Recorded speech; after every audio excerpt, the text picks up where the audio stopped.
Hey, bud.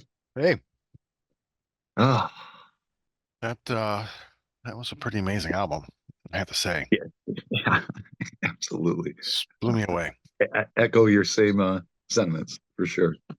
Yeah, other than that, I'm just looking forward to like I said, some rest and relaxation. I'm Yeah, looking forward to that and the shutdown. yeah, Uh, I just want to get the hell away. sure. Yeah, I I'm get it. burned. I totally get it. We need a place we can hit for a couple days and Yeah, just relax and do nothing, you yeah. know? Yeah. And like I said, looking forward to shutdown, getting together with you and maybe watching some films and have some laughs and talk maybe future show ideas and stuff. Sure. Come up with some stuff. Yeah, I've been chatting with some bands. Well, when the next time we get together, I'll tell you, but I've been chatting with some bands. There's some Cleveland metal bands that are coming on.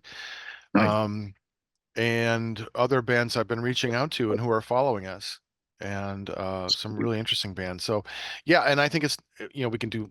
I want to do some more slugfests, um, Absolutely. and bringing in former guests on. I'll do some more top five deep dives. Like I Yeah, had my whole our top five progressive metal bands deep dive. hmm yeah, I think that's a good show. yeah, just a nice casual. Like I Mhm. love these Yeah. shows, and I know our big fan, Amber Dawn. She's our number one fan. Uh, Nice. she loves the shows where we just sit and shoot the shit like this too. That's like some of her favorites. So, That's cool. King, how's it going? Hello, folks. How are you? We are Hey, doing King. well. How about Great to see you, yourself? man. Yeah, great to Yeah, see you too, brother. No, it's good, Here we man. are. We're just it's all glad that right, you brother. take time for Cool. us. I appreciate it. Thank you. Absolutely. Yeah. Good to see you guys again. Yeah, Yeah, it's you just been too. tough. So busy, man. It's going to get even crazier. I'll tell you some stuff, some on the clock and some off the clock. I'll tell you what we're doing. There's a lot of shit Okay. that's under the radar now, but I'll let you guys know for sure. Oh, that's awesome. Well, we will save that for at the end, Sure. Yeah. because that way I can easily edit right before we get to it. So Ah, sorry, kids, you're not gonna hear all the good stuff.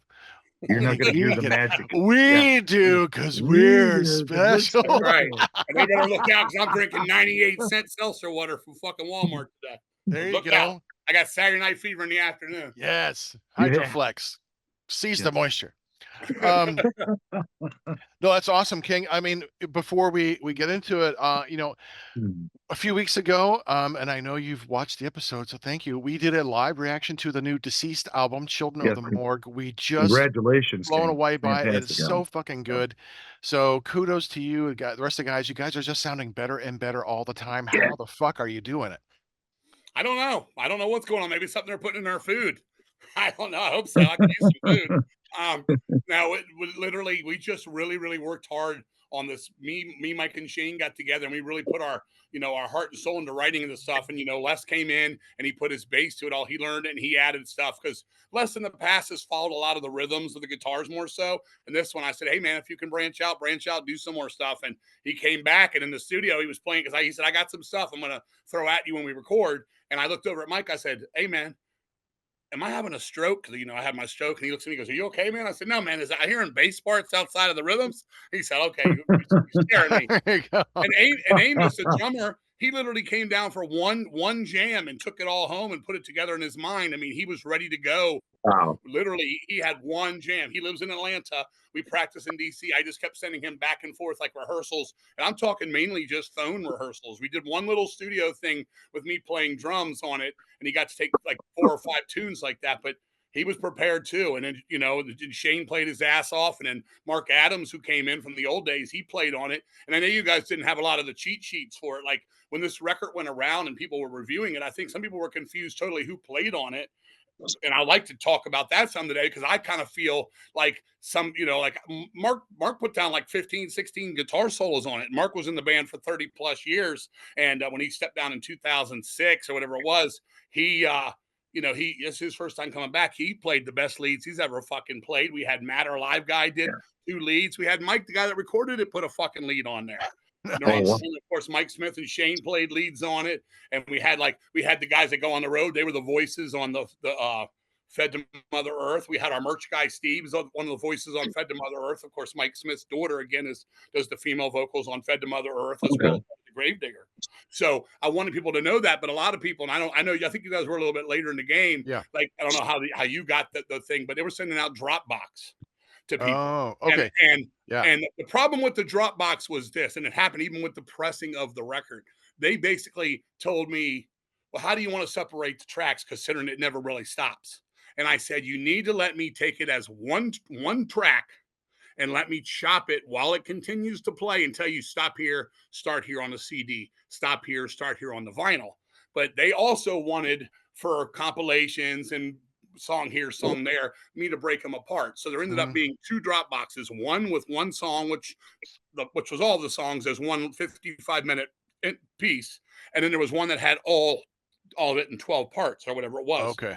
And some of the parts went around. Some people didn't get all the parts for whatever reason. Like a lot of them, the spoken man before one of the tunes, he wasn't on some of them. And it was weird. And I was like, dude, just send these around. So finally, I started trying to send around just the one track. And I put it up on YouTube as the one track. So people would get the whole record in its entirety, not have the chop between songs where it stops for a second. Sure. I think you Yeah. had that version. So I think when you Oh, were playing it, I bought the version. I no, I got a. I went to Bandcamp. I just bought it okay, from you. okay. I just bought it straight from you. So yeah, because I didn't reach out to Hell's Headbangers or anything. So I just thought, oh, I like your music anyway. I'm gonna buy it. So Mhm. yeah, Well, so I we had the thank you for that. whatever. But yeah, Nate You're welcome. Nate Burke is the promotional guy, and he did a lot of stuff. But I wrote a thing talking about it more, and it just didn't get around. So people were like, "Oh, that's cool. The live band's great." I'm like, "This isn't the live band so much. It's just the same studio guys." People are like, "Don't know who was on it." Yeah, So I'm gonna do a year in review and really go into detail about the record because I'm still super proud of it, man. you I should mean, be. I wrote Absolutely, bro. from the It's recording of it, fantastic. the sound of it, to the playing Yeah, on it, to the vibe, to having the whole family back together, just the vibe of the record and where yeah, we are as in our minds at 40 years here now, being older yeah. folks and stuff. I mean, it's weird thinking you were 16 when you started, and I'm 56 now, and I still feel like the same guy. My bones hurt a little bit more, and I've beat up from strokes and drugs and fucking living, but Oh I'm yeah. still rocking and Yeah, feeling right about the music, and I'm glad you guys enjoy it. And I yeah. did listen to you guys in depth, and you guys didn't go cool. Cool. Oh, that's cool. Yeah, that's cool. That makes you think they're listening, but you guys were like pulling apart parts and certain things, and I was like, okay, they're studying it as they're listening for a first time, and Yeah. I enjoyed that. It really was Oh, fun to good. Oh, listen. Well, thank you. thank you. Yeah. I Thank you. that's We wonderful. we Thank you. loved it. Our pleasure. Yeah. Yeah, it's just such a good album. The thing that threw And us the most, real quick, not to interrupt you oh, again, good. but the thing that threw us the most was me and Mike Smith were like, when you were like, this reminds me of a Misfits melody, the Fed to Mother Earth, because we're not Misfits guys at all. We actually don't like Yeah. them at all. And it was Oh, just funny because I told Mike, I was like, yeah, do you hear that? And he's like, yeah, because we've had some people say there's a lot of hardcore on the record, which we don't hear so much, but Right. I understand it. Everybody hears what they hear, and Right. it's no one's right or wrong. It was just odd to us. I was like, it's weird because we also had another guy somewhere say these are like wargasm riffs, and Mike Smith was like, Ah. I've never even played a wargasm record. Nobody Yeah. takes it to heart. It's just odd because Right. yeah. we used to do Yeah. magazines and back in the day. And I remember one guy's like, "Yeah, man, this sounds just like Nuclear Assault," and I'm like, "This guy must only have 3 records, Nuclear Assault, and Nuclear Assault." So Yeah. it was neat to hear it though, and I know you guys threw Rigor Mortis in there, which Yes. I do Yeah. hear that like kind of like maniacal speed Yeah. stuff under there too. So And I and agreed with that more. and it's a total it's not like you're trying to be rigor mortis. It just reminds No. us we know that band. We've heard that band, and there's a sound, a tempo quality, the melodic quality is very similar. So, and you also, I I thought see a lot of I comparisons agreed. between the two: horror rock, this extreme metal, and tongue in cheek stuff. Mhm. And that's what I love about both of the Fat bands. guys, Yeah, older, yeah, gray. great. Yeah. So, no, but Exactly. it's all good. So, before we get into our actual show, one more thing about deceased. I mean, the 40th anniversary. Um, can you are you going to be going on tour next year to celebrate Yes. this? Are you coming to Cleveland? Yes. Fucking We'll be Chop we'll, Top, we'll you be in will be Cleveland. I there. have to be there. We'll be in Yes. Cleveland. I think it's a Thursday. Okay, Um, but it's going to be I can't tell you the whole details yet on the record, but it's going to be at No Class. I know that. nice. Yeah. Okay, I think it'll be Right. Chop, early you're next just year. going to have to take the day I, off of work. that's it. I'm gonna be there, brother. Yes, Definitely Okay. we will I'll support be tell it. you there. more. Hey, I can't really go into detail on the Nope, record, but I will off Sure. the record that's let you fine. know a We'll little do it bit. after the Yeah, show. anybody That's listening, cool. we're gonna be doing one to at least 3 US tours. We're trying to Wow. get a 20-day European tour around August. We may do another tour. We may be coming to do some other stuff out of the country elsewhere, which I just don't want to say it now and not I happen. know. That and then Sure. some of the stuff that's definitely happening we can't talk about on the record yet because they don't want to announce it yet. It's whatever Sure. it is. It's Yeah. it's the 6 people that are holding their fucking their nuts waiting for it. And I'm like, release. No, Yes, sir. that's good. No, it's all good. But it We'll is talk happening after the for show. sure. We'll know, but You know. nobody You knows. know you don't know. Nobody. Nobody knows now. All right. Well, King, we're going to do our great intro, then we are going to get into it. Sure. Hi, guys and girls. Congratulations, you found heavy metal horror. Enjoy.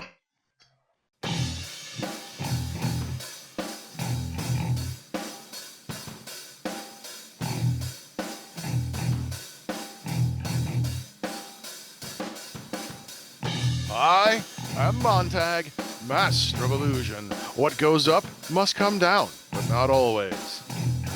Hey, this is Choptop. Stay heavy. And you are watching and listening to Heavy Heavy. Metal Horror. Ooh, kiddies, welcome back. Our wonderful guest, King Fowley. King, Hello. Hi. how are you? Cheers. Hello. Oh, yes, My other yes, yes. hand is here. I have both my hands on the table so I can watch Three's Company at the same time. Okay, that's good. Yeah, both hands. We want to see both hands all the time. Well, All the time. You're gonna watch Three's Company in this house. That's right. We're just going to hear this. What's that noise? King must have a worm. Just your face going like, oh, I'm here. King must have Like a pet Michael worm. Caine in What's the that hand, noise? and I'm spent. Today, kiddies, we are going to talk about sequels, prequels, and remakes. Oh my, that's right, with King Fowley. Movies, sequels, because there's a lot of controversy about remakes. We got prequels in the works, tons of prequels, tons of sequels. So I'll start this little conversation with some of the earliest, I guess, sequels I remember are probably like Godzilla movies, but also the Universal horror movies. Mm. From watching Bride of Frankenstein to House of Frankenstein, Son of Frankenstein, all those, and realizing that the story was kind of continuing from movie to movie, or the Creature from the Black Lagoon. And so, I mean, Universal, I think we can all say those are some of our favorite movies. I just love watching those. But those are some of my earliest memories of realizing there are more movies about this character than just the one. Right. Absolutely. I mean, for me, just the earliest days and stuff is just going outside of horror to start with. You never really realize, people don't really realize that The Wizard of Oz is a remake. The one everybody watches every year is The Wizard of Oz. It's a remake, so you Oh, can go wow. you can go digging back and see those early. There's Wizard of Oz from the early 1900s. Go digging. Some people didn't know Scarface was a remake when that came around. I know this is outside the box, but Wow. for me, like the earliest days for me of them was noticing when like Dawn of the Dead came around. This is like while I'm living, not before my time. I remember like being a kid, Night of the Living Dead, and my mom's like, "You got to stay up to each feature to see Night of the Living Dead." And then this movie, I'm 10 years old, Dawn of the Dead comes out. I couldn't even go see it, not because my mom wouldn't take me to see it, but we just never got a chance to really see it when it was playing because it was running as a hard X in theaters. And I think my mom and her boyfriend at the time, my stepfather, they got to see it like a midnight movie, and I didn't see it then, but I saw it a little bit later. So those were the earliest things, sequels, etc. For that. That one was a continuation. You Mm-hmm. don't really know it because one's black and white, one's not. Mhm. It's supposed to take place same time that we can look at the characters and the dress and all that. No, it's not, but it's supposed to. It's just a different time when they made it. But yeah, I mean, I from the get go, I've always enjoyed. I'll love a storyline, and nowadays they milk it so much they're out to make anything go on and on. But if the storyline is right and they put the passion and and the creativity and just the realness of it, like because a lot of times they get Yeah. sidetracked. And John Carpenter was the first one to say there's no need for a sequel to Halloween, but good Lord, did it go on forever? Yeah. Right. Yeah. That's Yeah. true. Yeah. That's kind of my thing. That's for me. That's kind of where I'm from. My Yep. favorite happens to be Busta Rhymes in that one. That's fucking bullshit. That's awful. I have a friend that's an actress, and they told her around those movies she got offered. Well, if it was 4, 5, or 6, she was offered to be in. They told her, "Don't you dare do the movie." They said, "If you do it, you won't get any real Hollywood work." She waited it out. She ended up being in a speaking part in Pleasantville, the movie Pleasantville. Okay. Oh, And nice. she also, just so you So- know, her name's Dawn Cody. She ended up actually being the girl in Phantasm Ravager, the last one. She's Oh. she's girl interest. She's in it. Now Okay. that's Cool, really man. low key and really low budget. But she was just happy to be in. I was not. I love that series. I know. I'm sure we'll get talking about that. Yeah, But me that too. was the one I did not care for. But I told her it was so Yeah. neat. Got to work with Angus Scrimm and just the Phantasm crew and stuff. So Right. that was the thing with Halloween. And I guess didn't hurt Daniel Harris's career too much, but she's a B No. movie girl, blah, blah, blah. Yeah. No, I agree that Halloween and Halloween 2 I are kind of one story. I mean, the second Yeah. one has really kind of it becomes just cat and mouse chase. It's not nearly as Sure. smartly done as the first one. But 3 was just completely different. But I kind of lost interest after 4. It just got silly and ridiculous. And then the one where they're at the camp and the psychic girl and I'm like, okay. Or is that that was Halloween, Oh, right? that's They- Friday the 13th. Yeah. Was it Well, Friday? they Yeah. all kind of did that, what he's saying. That telekinetic, it was all of a sudden Yeah. Friday the 13th worked in because Freddy did it, and Freddy's doing it because Halloween did it, or any Tetris piece moves to the same spot. You know what I'm Yeah. saying? Kind of thing. But yeah, they all kind of followed the leader. But it was just it was a format to those things, and they're literally can say, all right, we've got $15 million budget, which is plenty to make something good on the screen, at least look good, and get a couple name actors, even if it's B style people, and go out there and pull 40, 50 million and do it once a year. And there's 35 million plus every year. And then Right. you can put, Yeah. as New World did with Freddy, they take that and make these bigger movies with them. You know what I'm saying? Mm-hmm. Yeah, because horror films are notoriously cheap to Easy make money and maker and the for easy studios. money makers, right? And yeah, Right. people love a good horror film. People love a bad horror film. Yeah, true. That's You know, right. I saw the first couple Friday the 13th in the theater.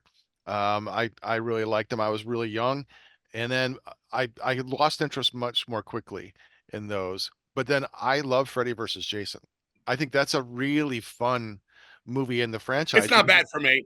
yeah, it's just it's because by the time Freddy had gotten silly after the first one, he gets kind of comic, and there's value in that. I have no problem with like a horror comedy. Um, but the two of those I thought was a fun story. Because it was a little tongue in cheek and like how do you bring these worlds together? And I kind of like that. Oh, yeah, it was no I way thought, to not do it without some kind of tongue-in-cheek black humor to it, of course. yeah, one of my I mean, favorite, one of my that one favorite. didn't bother me so much. It was stuff like Jason in Space that would just Oh, Yeah. that was god awful for awful. me. I Oh, don't care how gory the girl's head being smashed frozen was. Great that was effect cool, there. but The movie yeah, is crap. I oh, saw all of them too, like you, Mark. I saw those in the theater. I saw Friday the 13th opening night. I remember my sister was so scared she had to go to the bathroom and she peed her pants in the theater. I was 12, so she was 9. She was 9. We saw that. We went back and saw 2 in the theater, 3 in 3D with the glasses. oh Then yeah. and Nice. by the time they got to, I think it was 4. Oh, we went to a mall. By then I was smoking weed, and we got some hold of some good weed back then. And everybody that was in our group of teenage kids, we went to the mall. Go, let's see it. It was just an afternoon, maybe a Wednesday or something. We said, let's go watch Friday 13th. We were so stoned that we all fell asleep, and we woke up, and the next run of the movie 2.5 hours later was playing, and we were almost at the same part, but we were like, did we just fall asleep for 5 minutes? We're like, no, we just fucking passed out for like 2.5 hours on this weed. I'll never forget that. It was hilarious because it was all of us. The weed just put us out, dude. We were like, I guess we were, was that 84, 85? We were probably like 16 years old, something like that. Yeah, I really enjoyed, guys, the New Nightmare, the one Oh, yeah, before me too. Freddy I vs. like Jason.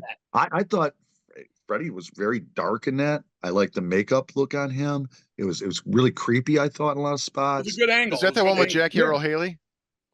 He's talking No, about no, the no. one Wes Craven when he brought back where Wes Freddy Craven's goes New against Nightmare, me. Oh, I when he didn't see actually it. comes out of the fictional character of Freddy, actually Oh. comes. Yeah, like Heather Lanchkamp's Yeah. husband's a effects artist, and he's killed in it. Okay, no, I didn't see that one. Oh, that's really good. I really enjoyed that one. I just like the darker tone. I like how Robert Englund portrayed him a little more, and the makeup I thought effect on Freddy looked really nice in Did you that as not well. see it, Mark? Did Mark just say he didn't see it? No, I have not Yeah, seen You that should one. see it. It's pretty. It's pretty. Wes Okay. mixed it up nicely. He Okay. brought a new life to it. Okay. I'm always open to check new stuff out. I mean, Freddy, there's I been think it's a called Freddy's New Nightmare. Is what I think it's really called. okay. Yeah, Yeah. New Nightmare. Yeah, Yeah. I'll give it a try. sure. You had mentioned Night of the Living Dead, and I I remember seeing that on TV. I'm still not a fan of the original. I mean, I think maybe just because it was just where I was at, I appreciate it, and it's for the low budget. I appreciate the claustrophobia, but when I saw Dawn of the Dead, I was 16, and that movie just made me go, "Oh my God!" That became like the holy of holies for me, and Game changer. I just love the color, the gore, the again some dark humor, just and the concept of being in this shopping mall, like and being able to like hole up in the middle of this now big countrywide invasion of zombies. I just loved everything about it. And Yeah, I love them both. I'm a big Night of the Living Dead guy. I love the washed out black and white, and I actually preferred it before they cleaned it up. I just thought it was great when the film was kind of breaking and stuff. It was just such a nightmarish vibe to the reels running. I almost could hear like the old health class. They show oh you yeah, how yeah, not to get Yeah. VD. The Super 8 you should running have in the learned room. better, King. The turning of the wheel. And then Yeah. when I finally saw Dawn of the Dead, I actually saw it the midnight movie too, and I saw it in '81. 13 years old, I saw it at the midnight movie because my mall, for some reason, went crazy with the midnight movies in the early '80s when horror was super in. And I went down there and I saw Dawn of the Dead, Don't Look in the Basement. I saw Mm. Warhol's Frankenstein in 3D with the Wow. glasses. I Wow. mean, I saw movies that probably my mom never cared, but that they wouldn't want kids to see. I'm seeing Up in Smoke and shit like that. Yeah. Yeah. I got to see them all, but Dawn of the Dead blew me a fuck away too, man. Yeah. I was like, holy moly, when that shotgun blast near the beginning, you Yeah. knew you were in for something. Yeah. I know, I would love to see a remake, a remaster, not a remake, a remaster of it. If nothing else, just to make the blood look less like tempera paint. I know it was the blood and the theater blood they used and how it affected, with the lighting and stuff like that. It just didn't show up on film right. It wouldn't be hard to make that blood look a little like more like blood and not like paint. But to me, I think yeah, they wanted it that way though, in a way, because I know George. I asked him a little bit about the movie one time. I talked to him a few times before all the conventions took off. Back when you could talk to him for free and not have to pay Yeah. $80 for 18 seconds with the man. yeah, And we talked. He said it in some of the documentaries on it too. He wanted it comic bookish too. He threw in the pie fight. The yeah, zombies started being blue, some were right. green, some were gray. They were whatever they were. So yeah, I get you. The blood's weird. I don't know if either of you all saw it, but last year they put Dawn of the Dead in the theater in 3D. Did you guys go see that? Yeah. No, I went to see that. That was oh, phenomenal. That was nice. you should mark. It does look like they did a little something to the Okay. blood and All scenes. right. Yeah. I wasn't able It, to do that. Do you the see it, Chop? 3D, how they did that, Kate, you're right. I saw that with a buddy of mine.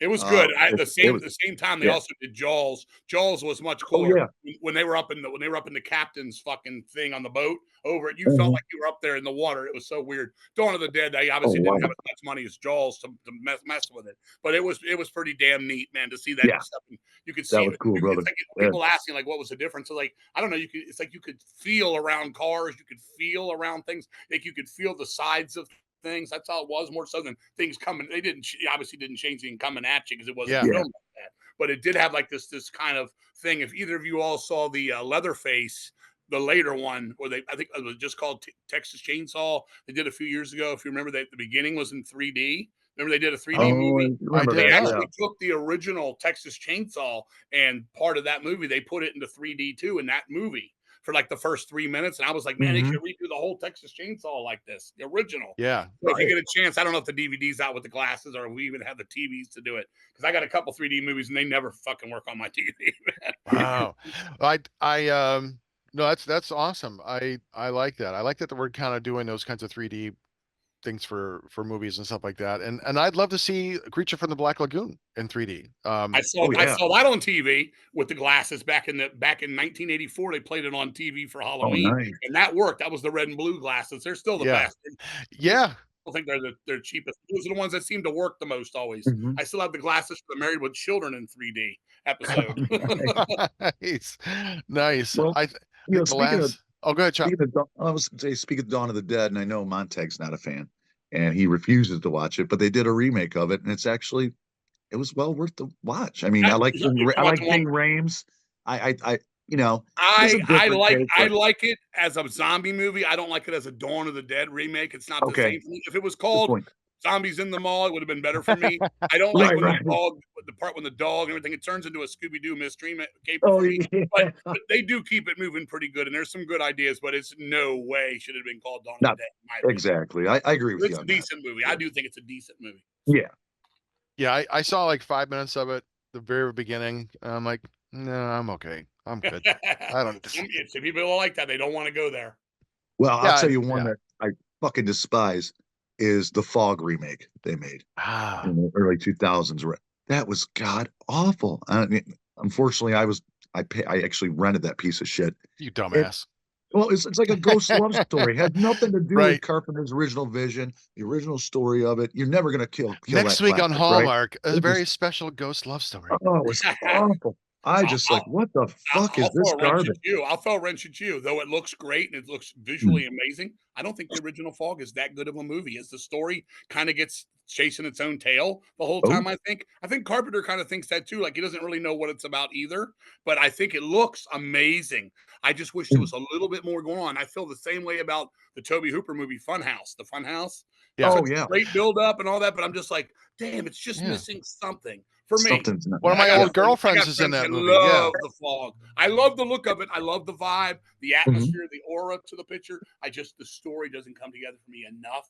But Okay. comparing it to the Fog remake, which I saw at Ah, the drive-in in Pittsburgh in 2005, that's a pile of fucking human shit for sure, man. yeah. We should all agree with that. Garbage. Yeah. Yeah, Once, I took back the rented DVD to Drug Mart or whatever, yeah, and I said, once I never heard rent it was this a love piece of shit story. to anyone ever again. I was Yeah, I'm just like, like, no, I don't need to see that. I'm good.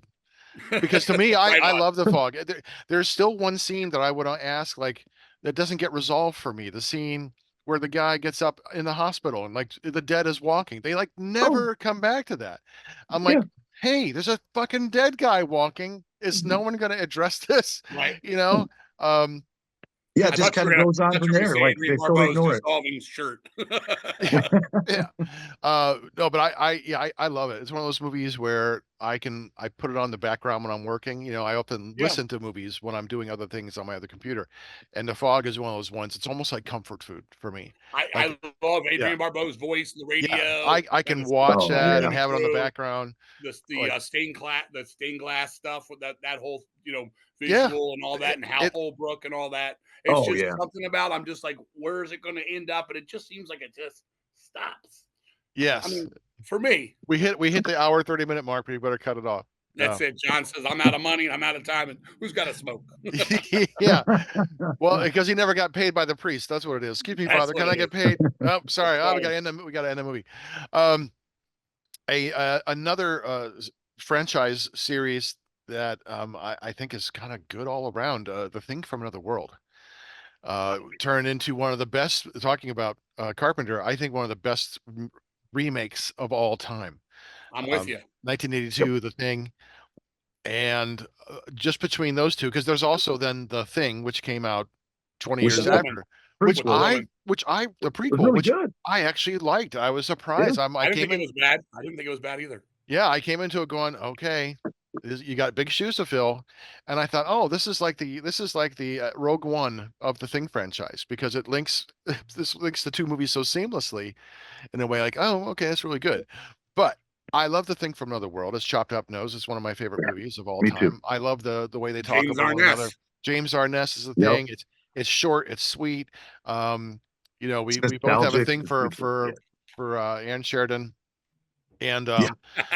Make sure you uh know that in case in case she's she, watching wherever she is. that'd be awesome. She's 120, but she can come right up.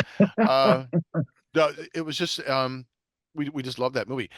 I Yeah. watched The Thing, the remake, in the theater and was just blown away. I wanted to be a special effects makeup artist at the time. You know, that's what I was wanting to do. After Scanners, I'm like, I want to know how to do this. Oh yeah. So I'm going into it going, and like, my God, the practical effects still look amazing. 40 years Mhm. after the fact, this movie looks every bit as good as it did then.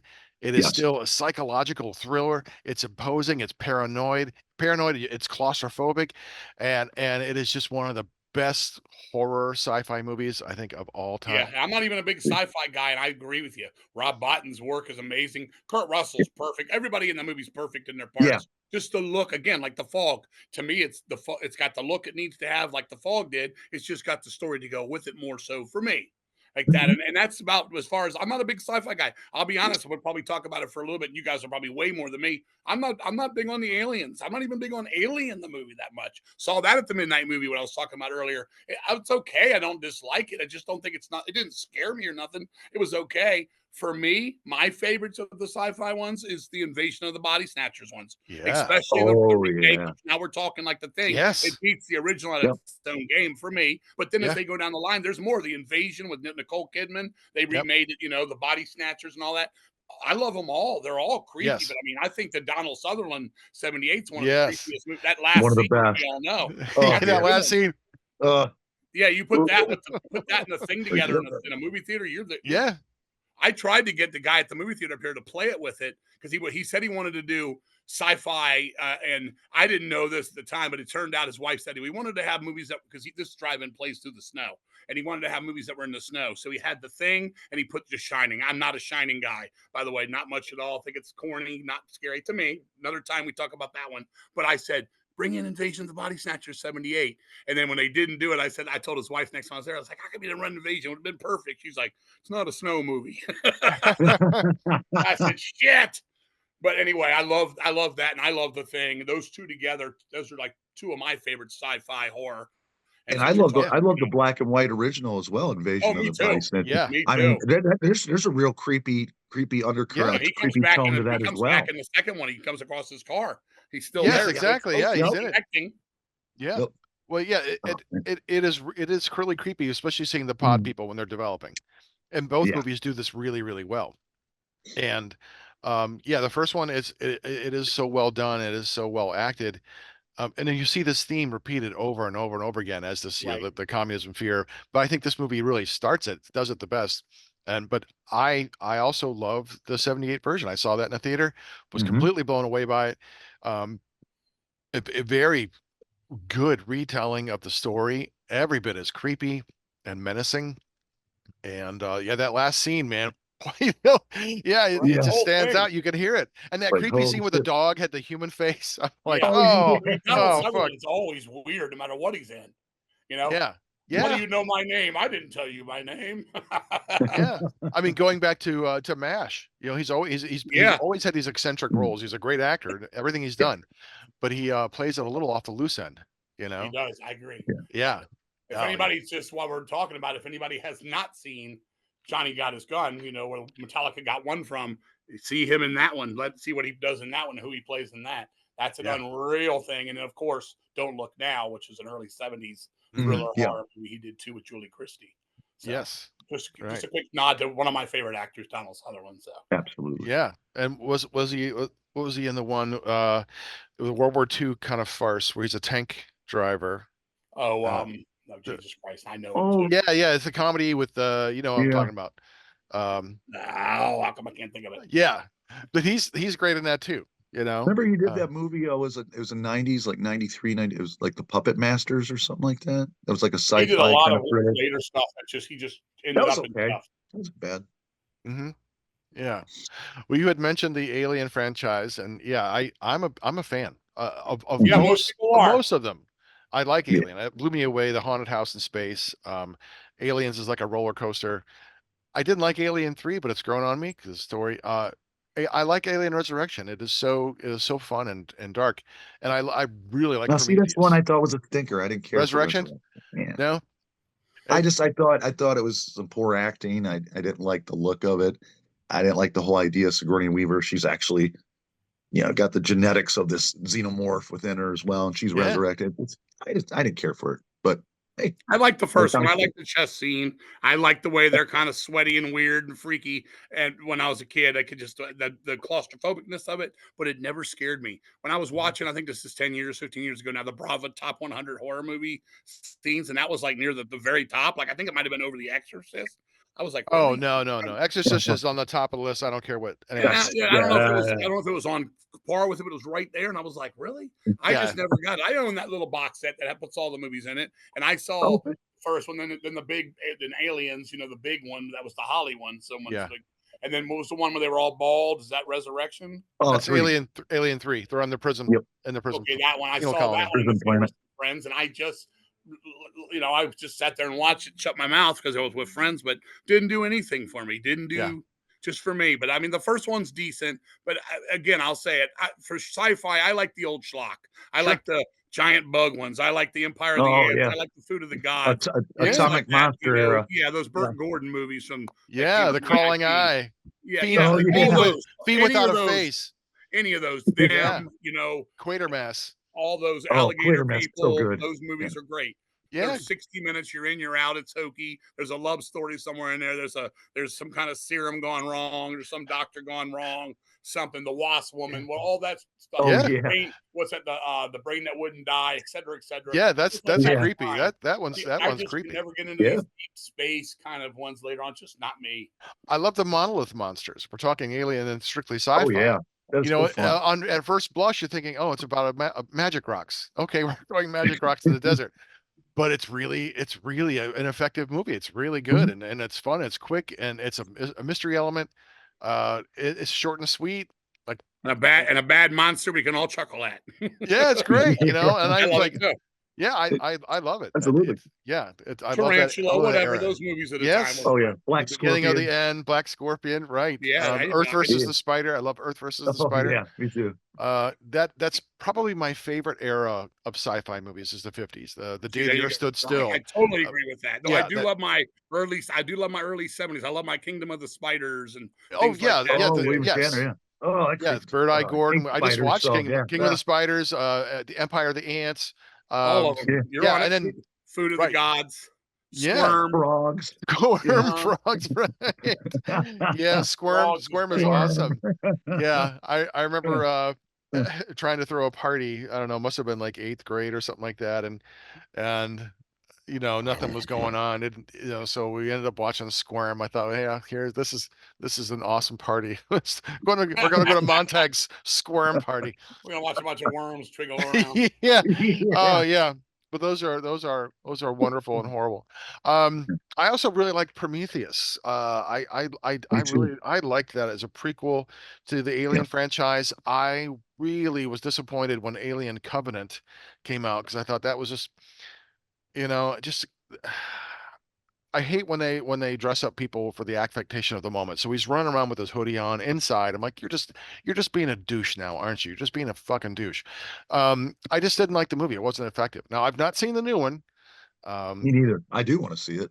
Yeah, Romulus. I haven't seen it, but it's on my list. But I really wanted to see more of the sequel to Prometheus. I really like that. But so hey, 4 of the 5 for me, not bad. And before I forget, Kelly's Heroes was the Donald Sutherland movie. That's it. Yes. Oh, okay. Yeah. Great film. How much I love Donald Sutherland and not able to name Kelly's Heroes. Yeah. That's my great memory. Anyway. It's a great one. Yeah, that's a lot of fun. I going on that, let's say the sci-fi horror thing there, Montag. I like some of the Predator as well series. I think nothing's going to ever top the original Schwarzenegger. I like that for what it is. Again, not really my thing, but I like that. I thought that was pretty fucking cool. I mean, yeah. 2 was it was okay, taking place in LA, and I was like, yeah. And then it just what they have then Alien versus Predator came around. It's like that was disappointing. They were taking it from the comic book. The Dark Horse comic books are better, but they were borrowing a lot from that. But the comic books are really quite good. A lot of those stories. So Dark Horse has a whole series of Predator comics, Aliens comics, and then Aliens versus Predator kind of thing. A lot of crossovers. So those stories are better. But that's what they were trying to do. It just wasn't as good. It should have been armies of aliens versus armies of predators. Right. That would have been awesome to see, but Yeah, I never saw it at all. My only story with that is a friend of mine was like, hey man, if you're ever in the movie theater and you can get that big poster, they put out this giant, it was like 10-foot poster. So we went and saw something one night at the multiplex. When it was over, I said, I'm going to roll this poster off the wall. And I just literally took it down, rolled it, and walked out of the 26 theater with it. No one said nothing. I said, here you go, man. He's like, you got the Alien fucking Predator poster? I'm like, yeah, I don't think they cared anyway, but I rolled it off the wall for you, man. Nice. Well, that's great. Well, they did that. It was Requiem. It was Alien vs. Predator Requiem. It's so fucking dark. It's poorly lit. You can't tell the action when it's actually taking place. Anything. It's just bad. and like you said, Montag, what we want is armies of predators, armies of aliens. We want to see that. Just have them fucking fight like a big Godzilla, all monster Yeah, that'd be attack, fun. showdown. Yeah, I'd be all over. I'd be all over that. yeah, That'd be that'd a be really cool. entertaining movie. Like the aliens come down or the predators come down to the alien planet. Like this is if we're going to talk about hunting grounds, let's do it on their territory. Like that's the ultimate test. Right. That could have been crazy good fun because you want to keep bringing back that acid. The fact that these guys have acid for blood, and like I want to see these predators melting. I want to see all the weapons and see how it because you want to avoid something that's going to make them explode, especially in close quarters because Yeah. that ass is going to get everywhere. It's going to, So there was so much they could have done, but they didn't. I was like, oh, No. man, lost an opportunity there. Right on. Ugh. Oh, I think the next franchise that I would like to talk about here is the Evil Dead. And we just did talked about that in our Gore Fest, one of our goriest movies, and we just watched that during the Halloween season again because we were doing it by decade in the 80s. I'm like, we got to watch Evil Dead. I mean, it is just and it is still every bit as gory and fun as I remembered it watching the very first time when it came out. One of the few movies I never saw in the theater when it came out. I watched it on rented it back in the VHS days. Loved the first one. For me, the second one started getting a little too Three Stooges as it going on. Some great scenes in it, some great ideas. It's a little bit too Three Stooges in spots. Army of Darkness didn't do nothing for me. Some people love that's a love hate movie, I guess. With people, I don't hate it, but it just doesn't do anything for me. And then when they brought the series back, I personally, here I go out on my own limb. I think the remake of The Evil Dead when it came back is the best one of the series. I think it's the best. I think it's the darkest. It's one of my favorite. I agree, It's a King. way darker The movie than the darkest. original Evil Dead. Evil Dead, the original, is just as cool, but it's almost like that's how I would say Dawn of the Dead. Almost. Oh, King cut off. Am I back? You're back. Yeah, you're back. But Okay. As long as no, I'm I okay. agree. I agree with you, King. I was really that was the impressed Army with of that. Darkness people. They're like, "Fuck you, King Fowley." That's right. Army of shit, buddy. Anyway, I love the remake when I saw it in Yeah. the theater. Then I went and saw the latest one, what's Rise, Yeah. whatever it's called. I didn't really care for it. The lady You was didn't like that one? looking. It just didn't do a lot for me. Evil Dead original, Evil Dead remake, my favorite too. Okay. The last one, I just thought it was dumb. It was dumb to me, just like I thought Army of Darkness is it's turning into action more than a horror movie. Comedy, yeah. Yeah, and Evil Dead, yeah, and there was a lot of that Ray Harryhausen stuff going on in there with all the skeletons fighting, style of Sinbad and all that. Evil Dead 2, I still give it the thumbs up, but it definitely started getting where they were trying. He's famous for doing that comedy, Three Stooges, shit, because that was a remake and a sequel. It's unique. It's very comic book. The head and the floor, swallow your soul between that and the second one. Those pieces of those are really cool and neat and weird. And the flying thing and digging the head coming down and the cards when they're she's dealing the cards out. The girls make the first one. There's the one in the basement is just so fucking creepy, man. Yes. Yeah. You know what I'm saying? That's a shirt. But then the remake where she's the drug addict in that room, it's almost like in a way though, like the Dawn of the Dead. I said the remake would have been better if it wasn't called Evil Dead and just was its own thing because it's a good movie. And there's another series I want to talk about in a little bit that's like this too. For me, probably nobody else that's watching this will ever see this will agree, but for this, I just thought, man, this is a really good movie. That ending when the blood was raining blood. Oh my God, it was insane. And I saw that one actually in the theater, not at the drive-in. I saw that in the theater with loud sound. I was blown away. I just thought it was like, wow, they really did. These are tell they're fans of the original because they're putting it all out there, man. They're not leaving anything unturned. And it was actually very fucking over the top, man. Yeah, King, I totally agree with everything you said. And the stark contrast with that remake was the fact that, or reimagining, was the fact that it was dark. There's no humor throughout that whole thing. I told you about that, Montag. I said that was it set a different tone. I like a horror movie with no humor sometimes. I mean, if it's gonna go there. And I was like, I see a lot of people panned it and said, "Oh gosh, it's just so dark." There's no, it's like, but it's a departure from the original. I appreciate that. Horror movie was supposed to be dark. Hereditary is another movie where it just stays dark. I love it. The Martyrs, another Martyrs, fuck. Oh my God, Martyrs. Yeah, the ones that Christ stay there, never come out of that spot. Yeah, and it stays with you because of that. Exactly. Yeah, I know you told me that you really liked the Evil Dead remake, Choptop.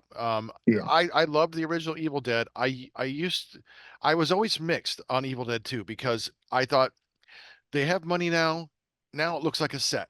We are no longer in a real cabin, a real place in a way. Like now it looks too much like a set, and I liked it less because it looks more like a movie. And I thought the humor was mixed. The first time I saw Army of Darkness, I really liked it. I thought, okay, this is funny, but I had Mhm. only seen it once, and I saw it just a few weeks ago when we were doing Unsane Radio episode about it, and I liked it much less this time. I'm like, Mhm. it just wasn't, maybe because I've grown, the zeitgeist is different. I don't know, but I just didn't like it, and I didn't like the remake so much either. I saw it, I watched it, I'm like, it was an unnecessary remake. I love the blood at the end.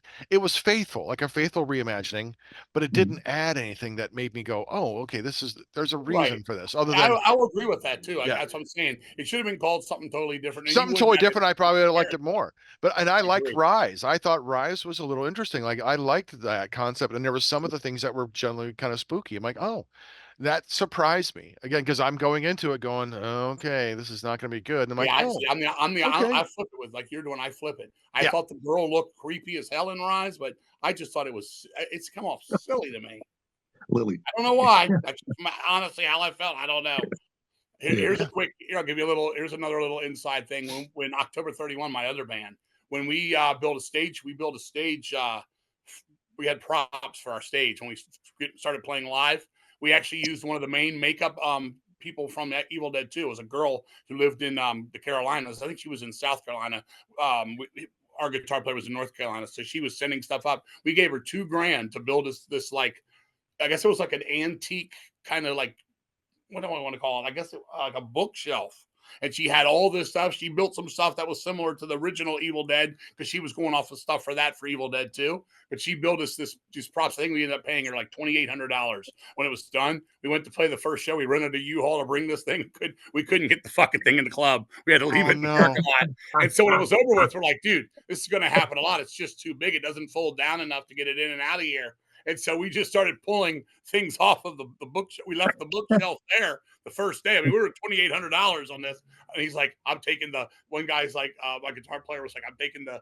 It was some kind of like face pulled out, like I can't remember what that was in the movie one, some kind of circle thing, and it was books with these things coming out of it and snakes and shit. It was just poor heavy metal, but she did it for us, and then she came to see us play. She's like, "Hey, where's the thing I made?" I'm like, "It's in a parking lot in Elkin, North Carolina." He's like, "Fuck you." I was like, "You still got paid. What do you give a shit?" So that's my Great. Evil Dead 2. She worked one of the main effects props people for Evil Dead 2. I think what was her name? I can't remember. I think her name was Carol. Can't remember for sure. Big girl, but she was cool. nice. All right, Very cool. Chop, you pick the next series to talk about. I'm gonna go with I thought the remake was much better than the original Amityville Horror Oh, with Ryan Reynolds. I That first one's a fucking snooze fest for me, and it's just boring. It has not aged well at all. It's just boring. But that remake with Ryan Reynolds is fantastic. I just thought, I don't know. I like the direction. It was pretty faithful, the original story overall. And Ryan Reynolds does a great job transitioning his character from this, uh, I guess you'd say, loving stepfather to, you know, this man's possessed basically at the end and stuff. So yeah, I'd give it a shot if you haven't seen it yet. It's good. Am I talking? You talking, Montag? You want me to say something? oh, go ahead. There was two movies when we were growing up that we were kids and we were all horror hounds, and we're talking me and eight. We were 10 and 12 when they were released, respectively.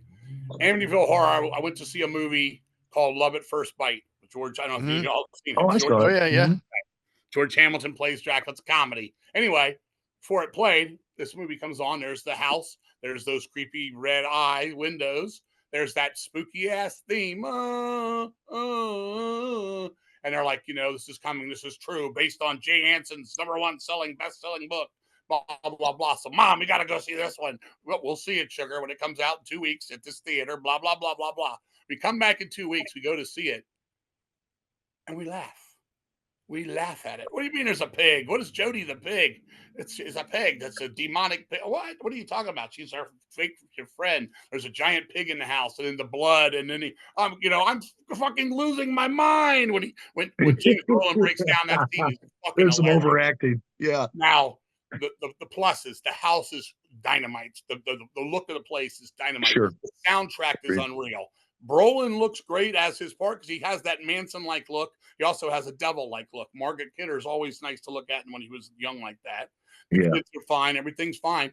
Rod Steiger with the honey on his face so the flies will land on him. That's all fine and dandy. But the movie, like you said, it doesn't do a lot. I don't dislike it. I actually go back to it a lot because I think it's something that's some kind of like shell with me. Like he was saying, like he can watch the fog and vacuum the house, and it's just kind of fitting for him or whatever you do. I'm the same way with that one. I'll put it on a lot and I'll just kind of look at it and I still chuckle. I don't get scared from it. Now, the second movie, The Possession. Oh yeah. That's a spooky fucking movie, man. And it kind of loses me when the effects take over in the third reel, where he gets, after he's killed the family and stuff. But incest with the daughter, with the sister. Burt Young as the husband, beating the wife and the kids. Oh my God, he's a piece of shit. His fucking mouth. It's a vicious movie. It was made by the Europeans, so it was going to come in like that. But I do think when the priest gets involved and he's arrested and he starts turning, and they were having that was the time of the Beast Within movies where the big bubbly cheeks would pop out. Yeah. But I think it's a better movie. House it's obviously not look as good. The soundtrack is pieced from the other one, but not as good. The 3D one is what it is what it is. And we don't have it. Okay, we don't have enough time in our life to go through every Amityville because there's about 150 now. Right. The Amityville Shark, the Amityville Swim Team. You know what I'm saying? But the remake, I liked it, but here's where I think again it shouldn't have been called Amityville Horror because I'm relating it to. I do not like the way the house looks in it. I don't like the the currentness of the babysitter scene with the kiss shirt and all that. I don't know if that threw me for a loop-de-loop or what, but overall, like, okay, the other movie was for that time when we went to see it, like I was dying to see it. And then again, it happened with The Shining in 80. When I saw The Shining in the theater in 80, the same thing. We laughed at it. We were not scared by it. We were laughing. Jack Nicholson's like, dude, he's nuts when he arrives. What do you mean he's going to go nuts? He's fucking nuts going there. That to me ruined the movie. It has a great look. Halloween. Me and my wife both tried to watch it. And we're both like, he's nuts when he gets there. There's not going to go nuts and kill his family. He's been thinking about killing his family since he fucking beat the kid. Blah blah blah. So even as a kid of 12, I got that. So I don't want to sidetrack from Amityville, but it's just something about both of those, including that one he just said was boring. I don't find it boring. I just don't find it as spooky as it could have been. I like The Shining when it came out. The dog and whatever the fuck he's bloody and the bubbles of oil coming out of the toilet and the walls, and it's schlock more than horror to me. Yeah, I read the book before I saw the movie. I've never read the book. Is it good, brother? I was young when I read it. I was about 16, so I really liked it. I thought it was spooky, but it didn't scare me. And it was the fact that there's this pig with the red glowing eyes was creepy, but it wasn't something that I went like, like when I read The Exorcist novelization, that actually was kind of scary. No, but it was well written. Maybe now I wouldn't like it as much, but I agree. I read it. Yeah, I like the remake too. I like both of them. I haven't watched any since then though. I've not watched all the other ones, so I might have seen parts of 2 because you mentioned the actor. Okay. But I'm like, but I like the remake. But it's one of those ones where, when I watch the original one, I'm watching it usually on my computer, so I can kind of turn it up a little faster in my media player. Like I don't want to spend an hour and 40 minutes with this. I can do an hour because the pacing is so slow. So when you get the groceries, you're moving forward. Right. I gotcha. Yeah, no, I get it, but no, it's good. But another birthday fucking passes by the time you get through that film, right? And here's a little trivia for Amityville. So I went to a horror convention in Baltimore, Monster Mania. I want to say this was 2004. I went. George Lutz was there. Okay. And and nobody was talking to me. He sat in the corner. I don't think he got one person came over to talk to him all day. I walked over to him and I said, "Hey, George, man." He was just sitting there. He looked like fucking James Brolin. He really did look like him. And I said, "Hey, man, did that shit really happen? He looked at me. He literally looked at me and he went, no. He literally looked at me and went, no. Yeah. I think he died like 2 years later. After that, I saw Oh, him. He wow. didn't get that long, but he literally looked at me and he went, no. And I believed him. He was just like, back then they were all like, they put this together to make this money and all that Oh, shit. yeah. Over a couple bottles of wine, I think it was. Blah blah blah. Yeah. But I agree with what you said. I don't so much think it's boring, but it's not as effective as it should have been. I think the soundtrack in the house is the best thing about it. Yeah, no, I get it. It's kind of like it was made up, and the fact that it was being broadcast as a real event, it was kind of like, now you see where Blair Witch kind of got that idea from, because it was always least controversy with Amityville Horror, like, this is the haunted house. Like, no, it's part of the marketing. It's brilliant marketing. But like, at least with Blair Witch, like, you knew pretty quickly, oh no, all the stuff about the Blair Witch was made up as brilliant marketing. But no, I totally get that. Yeah, I mean, yeah, with the Amityville, I remember being a kid and being on the show That's Incredible. You remember that show? Oh yeah. Like they were pushing that hard with a movie just come out. They're like, currently in production is this movie, and they're like Kathy Lee Crosby on the set of, and there they go, and then they're showing them. Oh, yeah. The Lutzes. Yeah, and that's what was great. I was like, this has really happened, and so I mean, you don't I know. totally bought into it. Was full of that. Yeah, no, that's awesome. Another movie that looks like, we had mentioned it earlier, another franchise that has hits and misses, Texas Chainsaw Massacre. Oh, yeah. I love the first two, the second one especially. It's one of my favorite movies of all times. Oh boy, you and me are gonna go at it in a minute. I know, but the original Texas Chainsaw, it's a near bloodless movie, which is shocking because of the X rating it used to have when it would come around at the midnight movie. It was the most horrifying movie ever made. But what is so creepy about it is the way the cinema verite or the documentary feel. Like, here's someone, it feels like a documentary from the 70s. You're gonna hear Leonard Nimoy doing the thing, the line for what was In that Search show? Of? In Search Of, Yeah. the creepy kind of voice. It is disturbing and unnerving in a way that builds and builds. And I there's that. But I absolutely love TCM2 because of the Yeah. really good blend of horror and comedy. And Top Chop and loves I, it too. I can tell already. yeah, Chop and I met the It's cast, either and they're salivating lovely. about that or that Adrian Barbeau thing I talked about earlier. Or both. But I now we met the cast at Cinema Wasteland here in Cleveland. It was nice to see everyone, Lou Perriman and Caroline Williams, Bill Moseley. Bill Moseley, everybody, because I used to teach TCM2 in my English class back in the day, because we had a section on horror in our book. I'm like, well, fuck, we're gonna do this. And so when I told them that, they thought that was really cool. And then Caroline Williams actually like emailed my class, which I thought was really sweet of her to do. That's awesome. But yeah, it's not a movie. I mean, again, I like the movie. It's not one I go to and say, I really want to watch TCM2. It would be something I would watch with Choptop because that's a movie we like to watch together. But for me, it's not one I'm going to put on just like, oh yeah, I really want to see this. But I haven't liked any of the other ones since. I didn't like 3 so much. I didn't like the one with Renee Zellweger. That was terrible. The beginning. The remake, I just, they've changed the story so much. New Generation, Whatever it is, yeah, all those other Yeah. ones. The one where they were going to see the Leonard Skinner concert, yet Leonard Skinner wasn't even a band yet when they were supposedly going to see him. It was the wrong year. I think that was a Oh, yeah. student made. That was a student made film. Like, that was never supposed to see the light of day.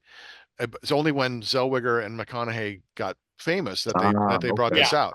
So that was never really meant to be shown. Oh yeah, they bought that It up should do. City for $2. Yeah. So, but so anyway, so now you know my take. So King, I'm gonna. You said you don't. Okay. Let's hear it. Okay, when Rex Reed called it the most insane movie ever made, the most graphic, horrifying thing ever, as a kid, of course I got to see it. I don't see it in the 70s because I'm a kid and it didn't play at the midnight movie when the other ones did, like Don't Look in the Basement and so on. So by the time I saw Texas Chainsaw Massacre, it was 1983. I was 15. I can remember I saw it at KB Cinema 7 and I loved it. I said, there's no fucking blood in this movie, but I don't need it. This movie is fucking warped.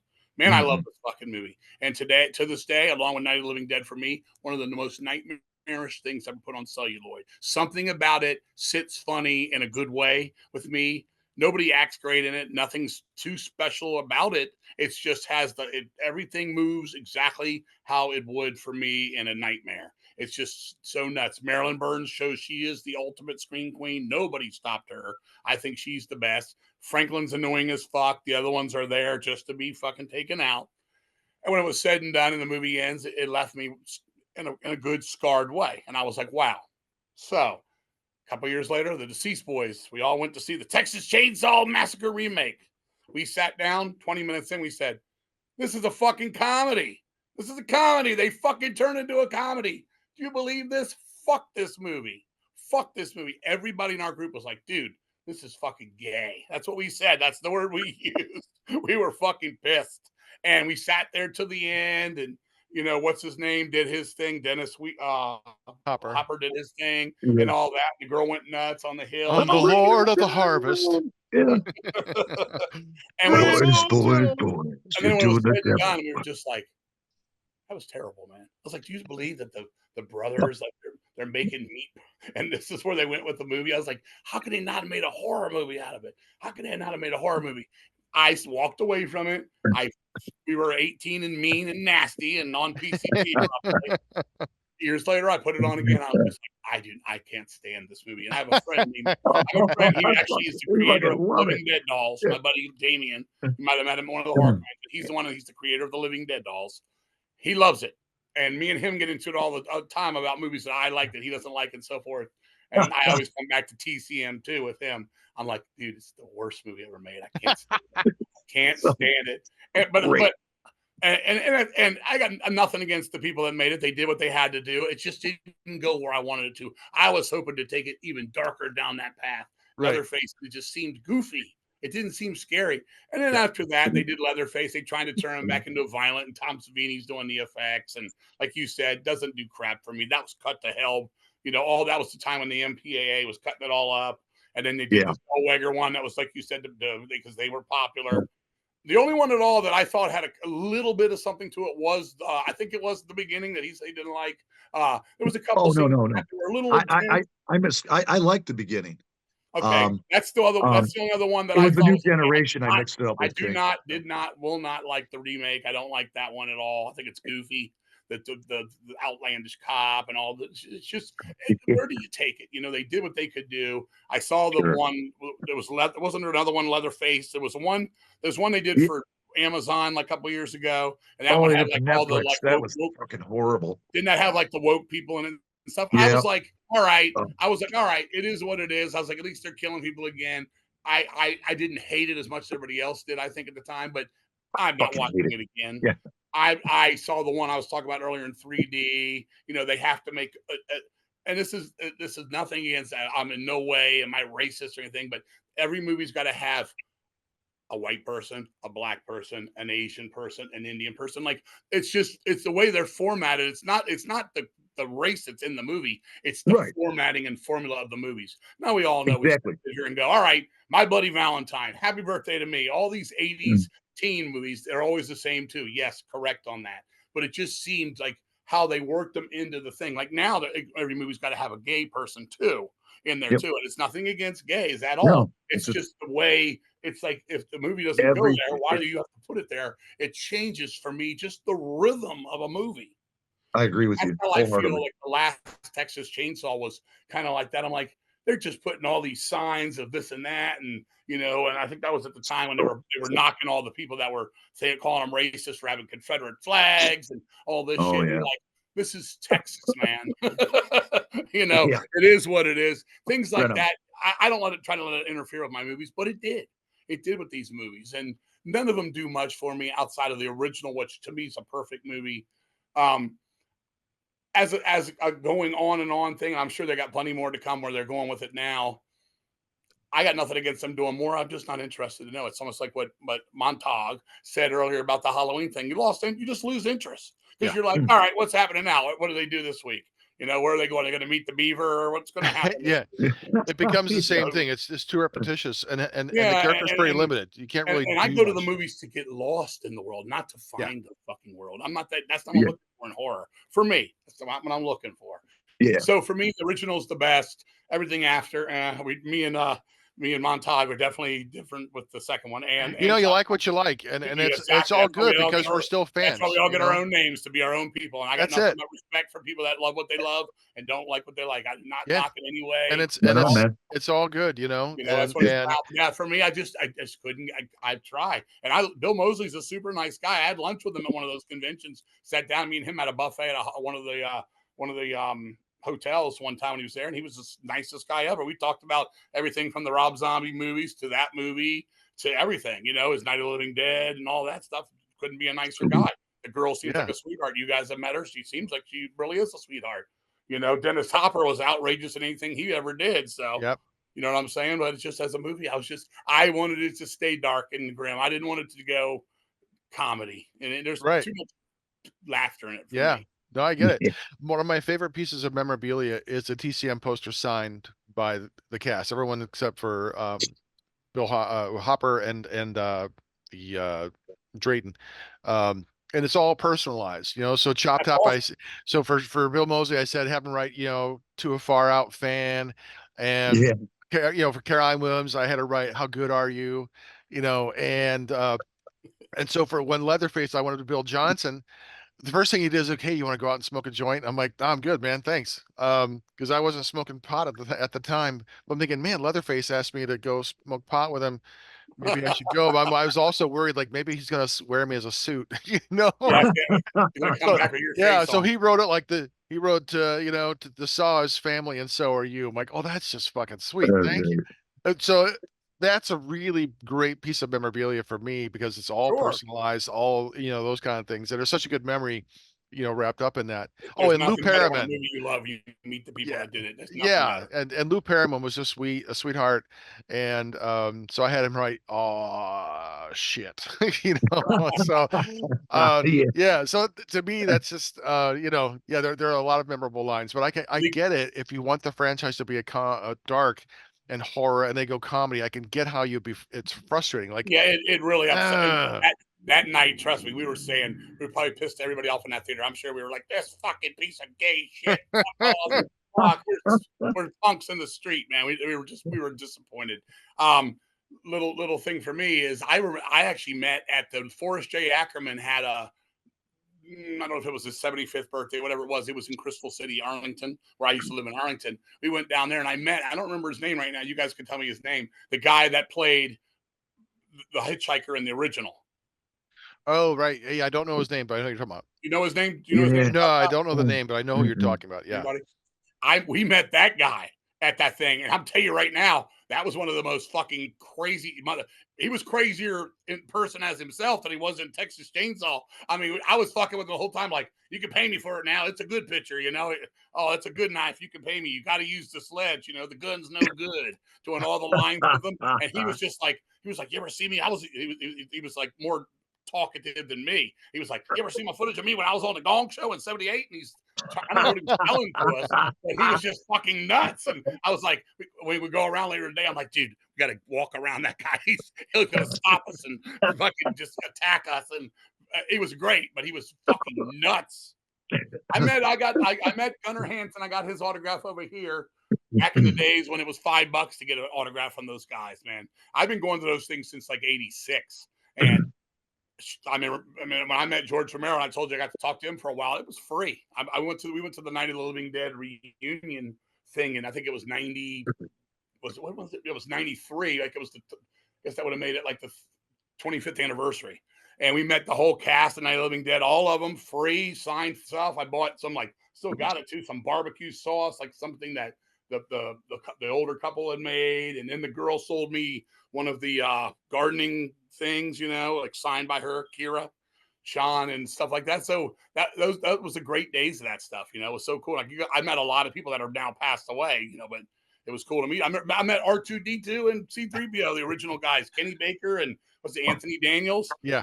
Dude, nice. Free, just sitting there with them. They're free. You're just talking. I'm like, oh man, you guys are great. I saw I saw them Star Wars when I was in school. It was summer school. It wasn't summer school, it was summer camp. we weren't actually on a camp. We were in a fucking school on a busy highway, and there was a theater called State Theater, and Star Wars had come out. And one of the things you could do was you could tie dye shirts every day for the summer, or you could. There was one other thing, and it was something I didn't want. It was like make bread or something. It was stupid for especially for boys. Or you could go down and watch Star Wars. And you could watch, we get there at 10 o'clock in the morning, we'd stay till 5. So we'd see Star Wars 3 times every day for the summer, 2 months. I ended up seeing the movie, no shit, 77 times. I watched Star Wars was that 1978?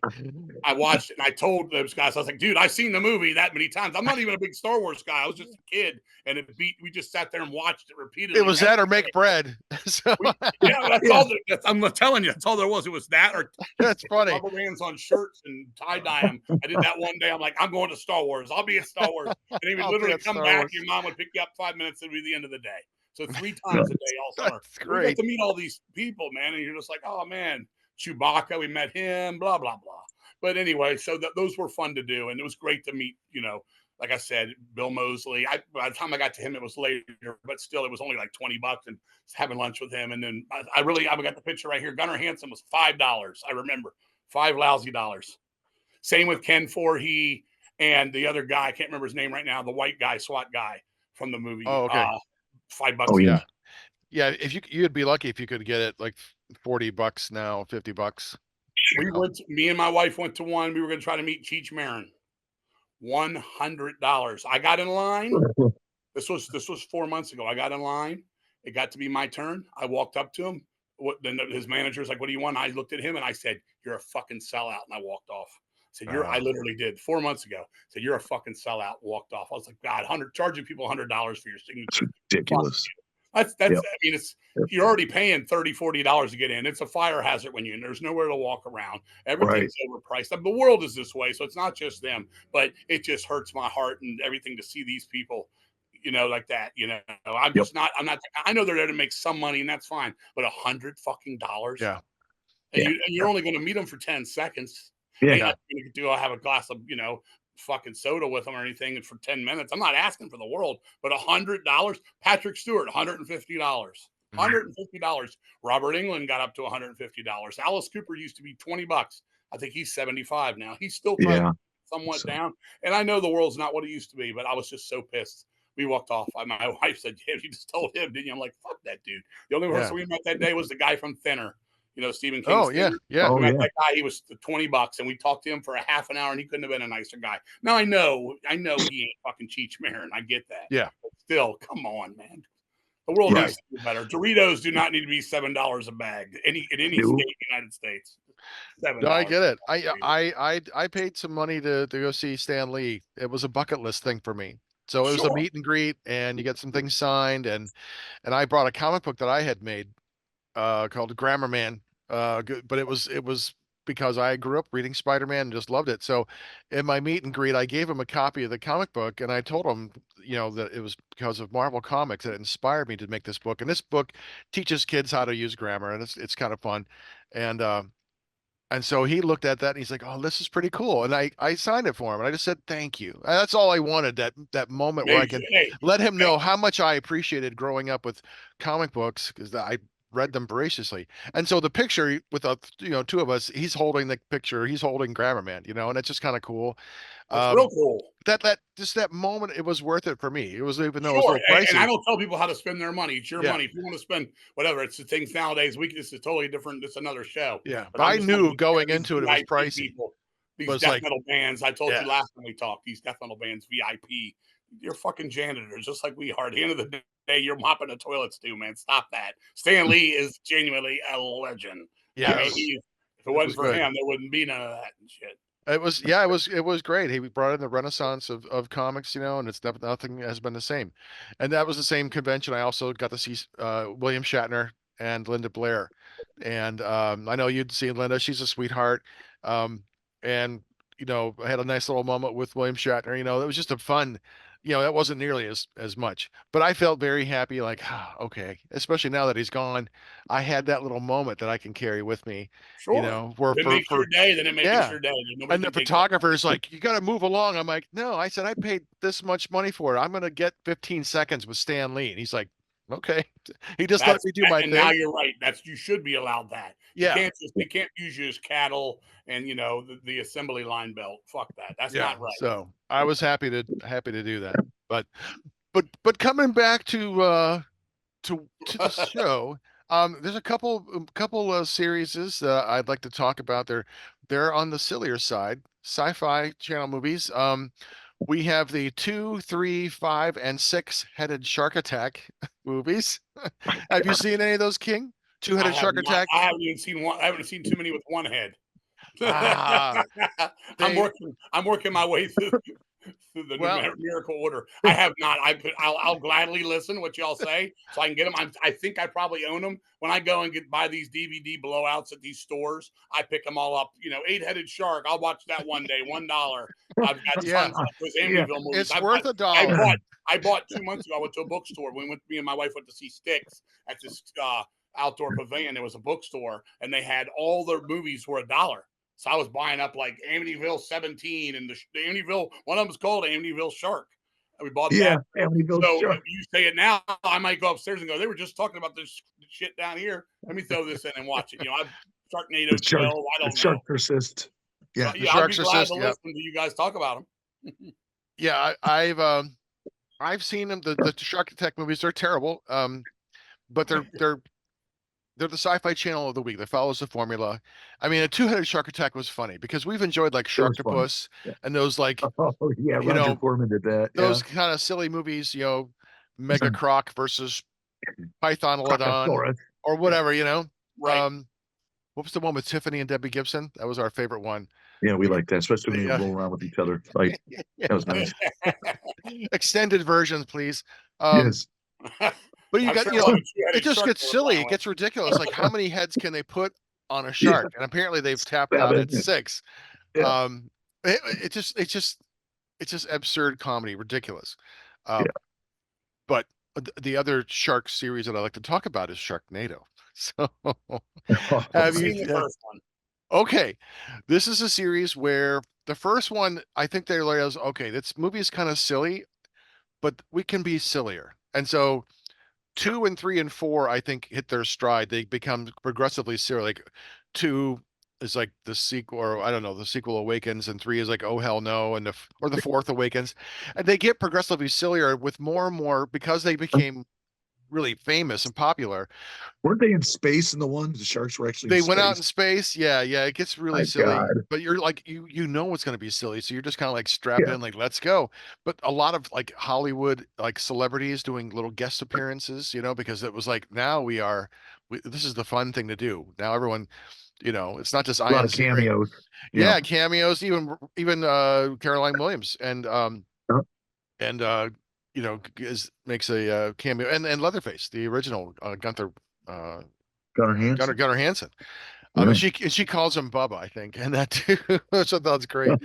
They're silly. The Sharknado movies are very entertaining. They really do. The last one, they become too self-aware. Like, okay, we know. How many is there? How many is there? Do you 6. Sharknado 5. I think 6 is out of time or something like that. I think I have the whole series on a little box set or something. I picked up for like $5 somewhere. They're worth it $5. If you're gonna sit there and you want to get high and watch these movies, it would be a perfect day to like spend the day of baking and Shark Attack. Seriously, I'll come over to your house. We'll go do some baking and we'll watch Sharknadoes. I haven't got high since I was 19, but I'll definitely watch you. Okay. I'm watching you. But I'll love to watch them. I love shark movies. I'm still waiting for them to make another great shark movie. Outside of the shock ones you're talking about. That's going to be a long time in the coming, man. It just ain't going to happen. The Meg was entertaining. It was fun. I didn't like Meg 2. Okay, but it wasn't. It was a different kind of shark movie. Different kind of shark movie. Deep Blue Sea with LL Cool J. I'm a shark. I'm going to eat you. That was fun. That was a fun movie too. I love those movies. Yes, better than like Orca. What we need to talk about for a series, and this is one that's amazing to following the original, and then one of the worst ever. You got to talk about The Exorcist. Yeah, it's on my list. Yeah. Yep. Is it on the list? Let's talk it. Go ahead. Go ahead. Let's talk about it. Let's do it. Let's do it. because for me, obviously, The Exorcist is the spookiest movie ever. It still is. Yep. Whatever it is, I'm not a religious guy. There's just something about it that every time I watch it, it just always it's like, I'm an old guy now. I'm not going to be spooked like when I was a kid. First thing I ever remember about The Exorcist was seeing the Academy Awards on TV. I think it was 75, going for the 74, whatever the year that came out, and they won for sound. So they showed the door close and crack. That's all I got out of it. I hadn't seen the movie yet. Me and my sister went upstairs. We were sharing a room then. I was 7, she was 4, whatever, 5. And we had 2 beds in there, and I kept waiting for my door to crack all night. And it spooked me for years. Then when I saw it, it blew my fucking mind. It was just so weird because you had heard it happened. What was even weirder for me was they were in Georgetown, which I lived in Arlington. I lived 20 minutes from Georgetown. Okay. And then on top of that, where it really happened, supposedly the kid was in Maryland, which was 35 minutes. We currently, and we have for at least 15 years now, we jammed 2 blocks from where the kid that it all started. Mount Rainier, boy, that originally happened there was 2 blocks. Yep. Shane, our guitar player's grandmother, lived next door to him back in the day. She told him stories that he told us about the boy. 2 things we learned. One thing was that they found a cross underneath his wall-to-wall carpeting that was in the middle of the room under the cross. They would have had to lift up all the carpeting. The carpet wasn't laid down. It was sealed all around. There was a cross underneath the carpet in the middle of the floor, like under the rug. Like it had been there when they put the carpet down 30 years prior. Said she'd seen him one night hovering over by the window, sort of a la Salem's Lot, where he was kind of out there and he would just look out the window for hours. So anyway, I had some friends. They came to town off of a it was a metal message board called Lapland. This is 20 years ago now. They came to visit me and they said, "Man, isn't that an Exorcist house around here?" I said, "Yeah." I said, "It's currently nobody's living in it." And they were like, "Really?" I said, "Yeah, it's over where where my buddy Shane lives." Shane had joined the band when they came in. Anyway, we go there at 10 o'clock at night. They have their video camera. We have this. They have their video camera, and you could see. This is so weird. We were fucking ourselves. We were on nothing. I wasn't doing anything. They might have been, but I wasn't. We were in the base. We filmed the basement, and you could see somebody in the corner of the basement, like a little girl in the corner, like blocking her face on the concrete wall of this house. It was so fucking weird. And then we walked away. They filmed it. You could see the shadow of it on there. Then we ended up going to the Blair Witch house that same night. And when we were walking, because Mark, my guitar player, he had actually gone and filmed the Blair Witch house for our video. We did a video called Ellie's Dementia, which is the Blair Witch house. Mark went there. So we had directions to get there. We walked it and we were just about there. It was like 2 a.m. And he was like, "I hear something. I definitely hear something." And I was like, "What the fuck?" And then all of a sudden a deer ran right in front of us. All of us took off running the other way. Piss your Didn't even get pants. to the house. The next day was a horror convention. We went back to the house. It was where we were going. We went there. The house had been knocked down. We took a couple bricks. I still had the bricks from the movie of the house, the Rustin Parr house. And basically it was gone. And Mark was like, "Really? They tore it down?" I was like, "Yeah, the house is gone. It's just all knocked over." And I guess it was, you should have left it as a landmark, you would think, or anyway. So back to this. So when I was a kid, that spooked me out and all this, the freaky stuff. So when I sat down and watched it and everything, it stayed with me. It just stayed with me so much. And then I'd always heard, "Oh, you don't want to see that second movie. It's fucking horrible. It's terrible." I didn't see it in the theater back when it came out, when it was released. I rented it. I watched it. It was worse than anybody ever told me it was. It was so bad it was good. You know what I'm saying? It was horrible. And so that was the 2 I knew forever until 90. What I think it was 90 when Morgan Creek picked it up and he did Exorcist 3. And I hope on the same page here as the Totem Bowl of Horror, all 3 of us can agree with this. That's one of the spookiest, best damn movies ever. Even 100%. with Exorcism, We're right there with you. Scott and the priest. That damn one scene, we all know that hallway scene. Oh my God. There's something about that movie. I remember when they were filming it in Georgetown. I mean, that was literally blocks from where I lived. I was just across the Key Bridge from Georgetown. And, we went down there, we always go to the Exorcist stairs. I've been running that with the drummer for Savage Master. We were running that a couple of years ago. We filmed that, but blew me away. And then all of a sudden they put out this Dominion movie, 2 versions of that. If you guys have seen either of those, they did one, but they done 2 because they didn't like the first one. They put the first one out And I saw it and I was like, "Yeah, this is pretty fucking lame." And then they put the other version that they left on the, sitting on the meat hanger out, and I was like, "This is pretty fucking lame too."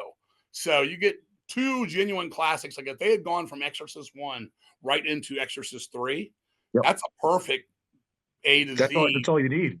link. And then they did that And you just Exorcist Believer, throw that which whatever the was polished shit part 2 is. That's oh, that, what the hell they were doing there. But Yeah. that, The only that good thing about that is, how cute Linda Blair looks.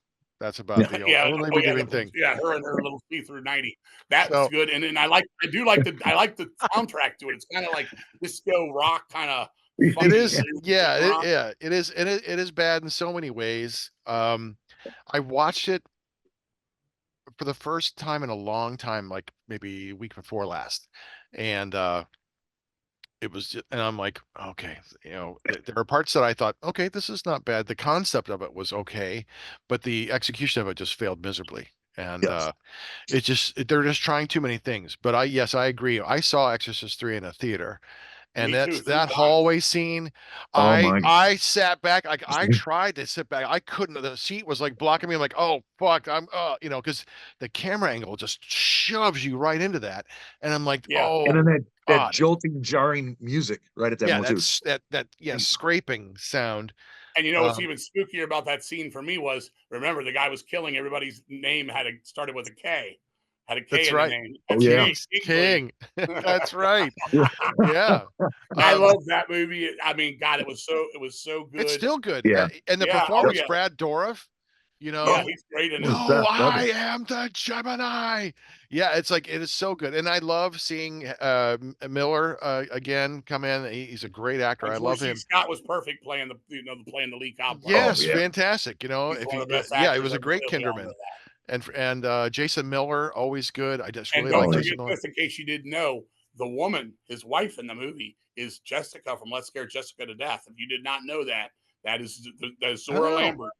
Zora Oh, Lambert is okay. okay. his wife. That is Jessica from Let's Scare Jessica to Death. Oh, Okay. nice. All Huh. right. But yeah, you'll see that. And then also, the more Exorcist trivia, the little girl, do you know this? The little girl in part 2 that Linda Blair works with. You know who that is, right? Hmm. It's Dana Plateau from Different Strokes. Get out of here. That is, yeah, Oh, okay. the little Yay. girl in it that's she's talking to in there with the little Yeah. contraptions on their head. Yeah. Yeah. That's Dana Plato from Oh, wow. No, I didn't Okay. know. Wow. That's all pretty this. great. This is Huh. crap that just sits in my brain, man. No, no, that's good. That's That's cool, good. man. Yeah, did you Yeah. see the TV series The Exorcist that was on I Fox? didn't, but I love that poster with the head backwards. I always wanted to sit down and try it, but I never did. The first season 1 is excellent. Excellent. Season 2 is not as effective, but there's a nod to Exorcist 3 that you'll love. So, I'll sit down to it. I do want to sit down to it. yeah. And one more thing I have to say, we didn't get to talk about this. The remake, the thing they just put out last year, Exorcist, the new one, whatever you want to call it. I'm gonna tell you, this is where I go on my own. I don't think the movie's that bad. It's absolute shit for an Exorcist movie. But the little Yeah. girls in the movie, they're fantastic. They're creepy. True. They're weird and all that. But as an Exorcist movie, it fails miserably. Yeah. They should have called it Possession of Children. Anything, but again, we're talking the Dawn of the Dead. We're talking these ones where they don't need to use the name again. They're I relying thought on the the girls were name great. I thought it was yeah. spooky in its own way. It was stupid to throw in Ellen Bernstein and Linda Blair at the end. Oh yeah. Yeah. Just to make it like, I mean, they lost a lot of money. But me and my wife saw them. We were like, everybody's saying it's the biggest piece of shit of the year. I was like, it's not good, but it's not like this bad. I was like, I've seen a lot of horror movies and it ain't that bad. Yeah, it's just not a good Exorcist. It's not Texas Chainsaw too bad. Oh, come on, I man. felt the same way about the new Omen too. I didn't like that one because it's like it's very similar to the movie about the nuns. What was it? All was The nuns. released at the same time. Yeah, with Oh, the yeah, that Incarnate or whatever it's called. Incarnate or I something. saw them both too, and I do get a similar vibe to both too. Yeah, it was very similar in that, like, oh, okay, Rosemary's Baby, it's the same thing. Where the Omen, it's all the same kind of stuff. So it was kind of not really much, but I didn't like the other Exorcist movies where they're trying to do let's go back in time and get more about who was it, the Yeah, Father so you did Marin's see those Dominion. You saw background, and those two movies? You saw those Dominion and all that? yeah, I was like, they were forgettable, completely I forgettable. agree with you there. Now those are really Yeah. bad. That's why I Yeah. didn't see that. But I guess when you call it the Here Comes the Exorcist again, you better be bringing your fucking A game, man. Right. And they weren't. Right. Yeah. They put a Sure. movie that I would rank as a 75, C movie, but people were like, "Oh, it's you can't even watch it." I'm like, those girls are spooky in that whole movie. Yeah. Yeah. They were good. And there were some things that happened to them that were really cool. But again, the high bar is set. Any other movie title, I probably would have liked it more. But I'm going I into it agree. going, you can't touch perfection. And The Exorcist, beyond even the possession part, the story about Father Karras's struggle with his faith. I love that movie. I love the part of it, the drama. There's so much going on, and the performances are understated and perfect. Yeah. Yeah, it's a perfect movie, Perfect and movie. and they just they're trying to milk this franchise because, oh my God, it was so good. We got to do something with it. But it's like, no, man, it's not Jurassic Park. Okay. You're just, it's just, Yeah. you can't get any better, you know? I agree. I Um, agree. Yeah. oh, okay. Another series that, uh, I think is a lot of fun. Most of them are pretty good. There's Tremors. There's a whole series of Tremors movies that I've only seen the first one. oh, really? I definitely own that box set of all of them, but I've only seen the first one, unfortunately. Well, I've what only you, seen the first two. Well, no, I seen the oh, second. That's as far as I got. I never seen How any of the many rest. is there? wow. They're like 6 or something. At least 8, Oh, I think. Yeah. I might need to buy a second box set. Yeah, the eighth one, it's like an Arctic one. I didn't think it was good. But they what I like so much about it, that some of the characters maintain, especially the what's his name, the gun guy. Yeah, I forget his name now. I'm talking about Bert. Bert. Uh, Yeah. yeah, he he shows up, but there are a couple where they kind of do different things with it. Like one where they go back in time to where uh the town before it was like really even formed, and you kind of see the first appearance of the worm like in the 19th century, where the early settlers are there, and it's just kind of fun takes on it. So the first like 4 or 5 I thought were pretty good. Too silly with the ass blasters, but it's a consistently like there's that nod to the 50s, especially the first one. I love that first one the most. Yeah. It's a big atomic bug in the desert kind of Yeah, movie. that's a good movie. I like it too. Yeah, and the other ones maintain that kind of, that they may not be as good, but they are pretty entertaining in that regard. That's fine too. They don't always have to be well act. Like I got friends that you see me put reviews up probably all the time Yeah, on Montag, and I just give an honest opinion. And like people are like, oh God, how can you sit here and brag up Terrifier? I'm like, when I go watch Terrifier, I'm not going to see the acting. I'm going to see how crazy the scene's going to be and how much blood's going to go all over the walls. That's yeah, what that kind of movie is, and I take it for that. I'm not watching, I'm not watching Gone with the Wind here. I'm watching that, and some people don't understand that. So I'm like, if Yeah. I can watch these, oh God, it's stupid. The one with the like, we'll talk Squirm for a second again. The yeah, one with the dumbass worms and electricity that could never. First off, that could never happen because 220 volts isn't enough, and they're talking some shit. I'm like, dude, shut up. The worms got here. It's a stupid, fun movie. That's it. Leave it alone. There's some people like, Yeah. you got to break down everything and how it could possibly happen and this and that and that and this. And I'm just like, wow, you probably don't have fun at anything you do in life. That's why if it's entertaining, I'm there, man. I'm like, when we watch fucking Empire of the Ants, yeah, we know that they're filming the ants up this close to make them look this big. We get yeah. it. It doesn't have like, But oh, it's that looks still a fun stupid. movie. It's still a really I entertaining got people. movie. I got people that are like, dude, I can tell those are effects in the thing. I'm like, oh, no, it really fucking happened, dude. It's really happening. That's a real person that's happening. It's like, okay, did you But like the movie? Because when you went into the movie, you have to know what the fuck you're getting when you go into the movie. yes, yeah. Well, those Some people effects are are just great, some people are practical just effects. dildos. Some people are just 6-headed sharks like that. That's right. Yeah, probably like Texas Chainsaw Massacre 2. Those fucks. Exactly. I will watch those. You say 2 is pretty bad though. The ass blasters. What'd you say about that? Well, two, no, two's okay. It's fun. It's got ass blasters in it. I think the first 4 or so, the last one, there's the one that ends with I forget what it's called, but they go back in time to like the 1860s or Okay. 70s. Those, I think that's the 4th one, or maybe the 3rd or 4th one. But those are all really quite good. And then they're kind of hit and miss after that. I have to look and see which ones are which, but those are quite entertaining. They're fun. Okay.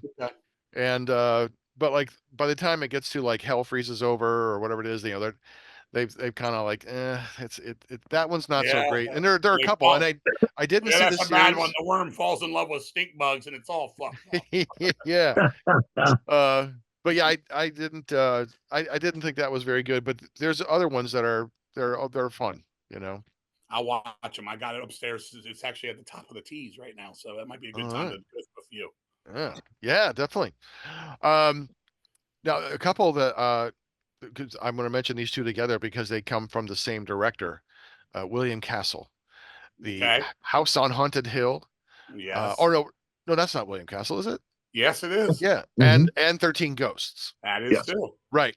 I love the originals on both. I absolutely love Vincent Price, and House on Haunted Hill is so fun and so spooky. And that generally moment where the old lady kind of hovers That's one of by. the Oh yeah, spookiest it's scenes in a creepy. movie ever made. When I was It a is kid, that so got me every good. time. It is so good. And as Yeah. hokey as seeing the skeletons kind of dance around, it doesn't matter. It's like you're sold in. And the same with 13 Ghosts. There's the sense of like silliness, and everyone's kind of treating everything kind of lightly. And they got these big goofy glasses, and the Yeah, the ghost specter scenes are detector. awesome. Especially when they Yeah. finally redid it with the colors, because in the movies you had the different color glasses. They said like, if you do believe in ghosts, look at this one color, and if you don't believe in ghosts, look in the other color.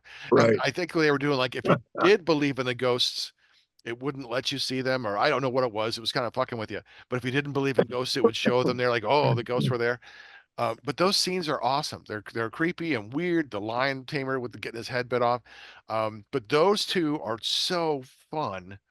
But I will stop and let you guys talk before we talk I about the love remakes. both of those too. I'm a big Yeah. William Castle. All his movies are fun for me. You can't Yeah. see it from here, but I've got a giant tingler on the wall over here, climbing my Nice. wall. Nice. All of his gadgets, all of his, that, for example, House on Haunted Hill, he put the buzzards in the seats and they had the Yeah. skeleton Yep. come down there, for those kind of movies. They were great things. The remakes on those on House on Haunted Hill, what I remember about that is that's the one. I know it well, but I'm just trying to remember. That is the one where the doctor, like, he's not in the viewer, then he is in the viewer, and he's like they're working Yeah. on something. He sees the guy in the room. That's a spooky ass scene. Like, that's not Yeah. is that Jeremy Combs in that or no? Am I Yeah. wrong? Jeffrey Yeah. Combs, I think. Yeah. Jeffrey Combs. I'm sorry, Jeffrey Combs.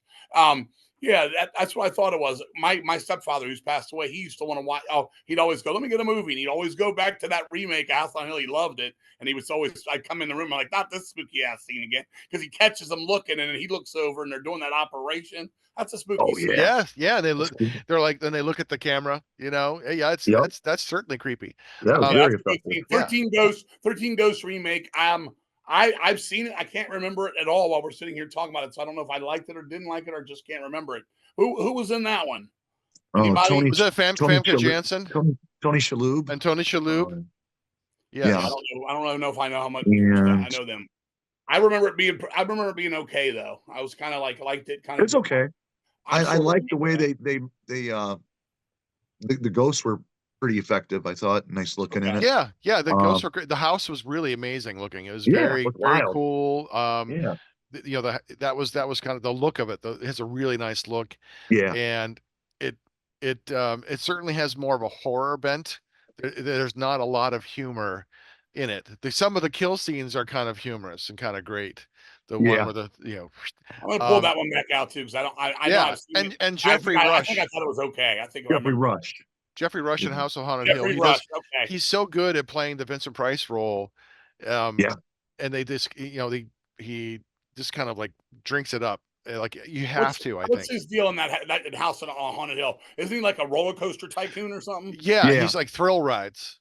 Okay. Yeah, that's what Yeah, it 'cause is. I've watched that one. Like I said, my stepfather watched it so many times. I'd come in at different parts. I mean, he literally watched that movie 5 times a week, every day. Yeah. Like, I'm watching it again. Fuck it. It'll be the kind of people that he just wants to sit in a chair and whatever's on, he could be happy with Golden Girls, Perry Mason, Matlock, or a House on Haunted Hill remake. Yeah, I'd like to see Golden Girls in Haunted Hill. That would be Me cool.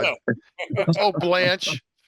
That's Uh, hilarious. yeah, no, those were fun, and I liked the yeah. remakes too. The 13 Ghosts was bloody and creepy, and summoning the ghost. Again, we're taking the spirit of these really wonderful movies and putting more of a horror bent on them, and while maintaining the faithfulness of the story. They're Right. just making it a little more updated looking, but they're not trying to change it, make the story different.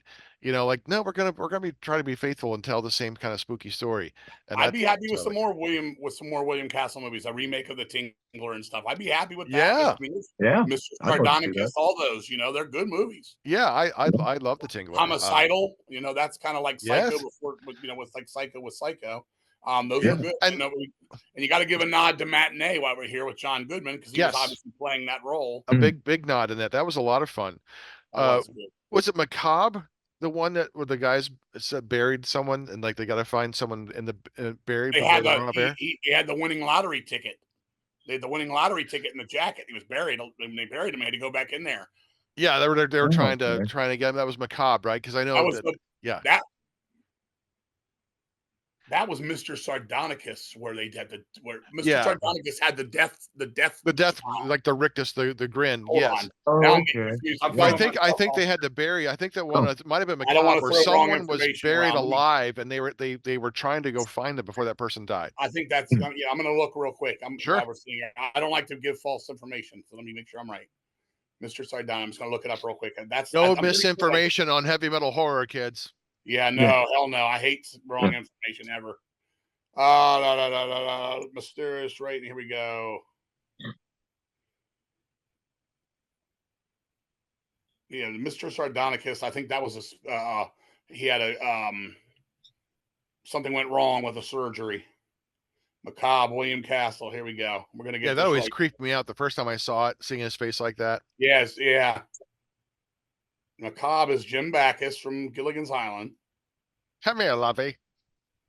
They bury the that's it. They bury the doctor's kid alive. Yeah, that's it. That's the one. Yeah, that one I think would be also another effective one, because it's got a creepy element to it. I like the other of his movies better because there's a little bit of wink and nod to the audience. This one's a really kind of a straightforward, thriller horror, suspense. There you go. movie. Sorry to interrupt you. Mr. Sardonicus is the story of Sardonicus, a man whose face becomes frozen in a horrifying grin while robbing his father's grave to obtain a winning lottery ticket. That's what I thought it was. That's it. All right, so I wasn't telling false information. Macabre got sidetracked, but you're right. That's what it was. It was his daughter. They buried her alive. Nice. Yeah, and that's a good one. That one's a good as Yeah, he's got some other ones. Zotz. He's actually got a movie called The 13 Frightened Girls, which we have an EP called The 13 Frightened Souls, which I must have had in my mind, read it somewhere back in the day. And I must have been where it came from, because he does have a movie called The 13 Frightened Girls. Oh, I've never seen that one one. called Zotz, which has the guy from Mork and Mindy, Tom Poston. Is that his name? Oh, yeah. He's in that one. He did, he liked a little tongue-in-cheek humor too. Yeah, because he was also in Tom Poston. I think was also in the remake of the haunted house. Which the haunted mansion, something like, I forget what it's called, but it's a little tongue in cheek. I think he's in that one too. There was an old like 30s version of it, and then it was remade in the 60s. Right. Yeah. And then and then obviously William Castle he was producer of Rosemary's Baby. Yeah. Right. He actually he got his, was his due. He was a fun guy. He had a lot of good fun movies. Again, we're back to those schlocky ones, Yes, William Castle, definitely an influence. Same thing, with did Feed Me, the plant. Jesus Christ, why can I not Little Shop of Horrors. Who directed that one?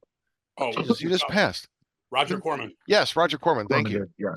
I'm much too high to remember shit right now. You're okay. But it's like Roger Corman. His movies they're not always good, but I'll watch them because I like the fact that he can make a movie like in 3 days, like Little Shop of Horrors, or they were shooting one movie, maybe Attack of the Crab Monsters or something, and they finished early like he often did. And he's like, we're gonna have like 3 days. Let's do another movie. Because they already had the cast, they already had the cameras, the crew, and so they overnight wrote a screenplay real quick, gave it to the actors, and in 2 days like shot another like 62-minute movie. And I'm like, I love that efficiency of the storytelling, and like, so I will give the benefit of a doubt. Do I see Roger He usually Corman and produced William them and got Castle? his own directors in there that worked for Yeah. him quick, because a lot of Yeah. them people we know, went on to do Oh, big they went things. on to do great things. I mean, everyone credits Roger Corman for getting them their Yeah. big breaks, and so I love that. I love the success story. An icon in the horror industry. It's Oh like yeah. Forey Ackerman. It's Yep. like Yeah. it's like Famous Monsters of Film Man. Man, growing you up got reading that, it's like Yeah, you're monster kids.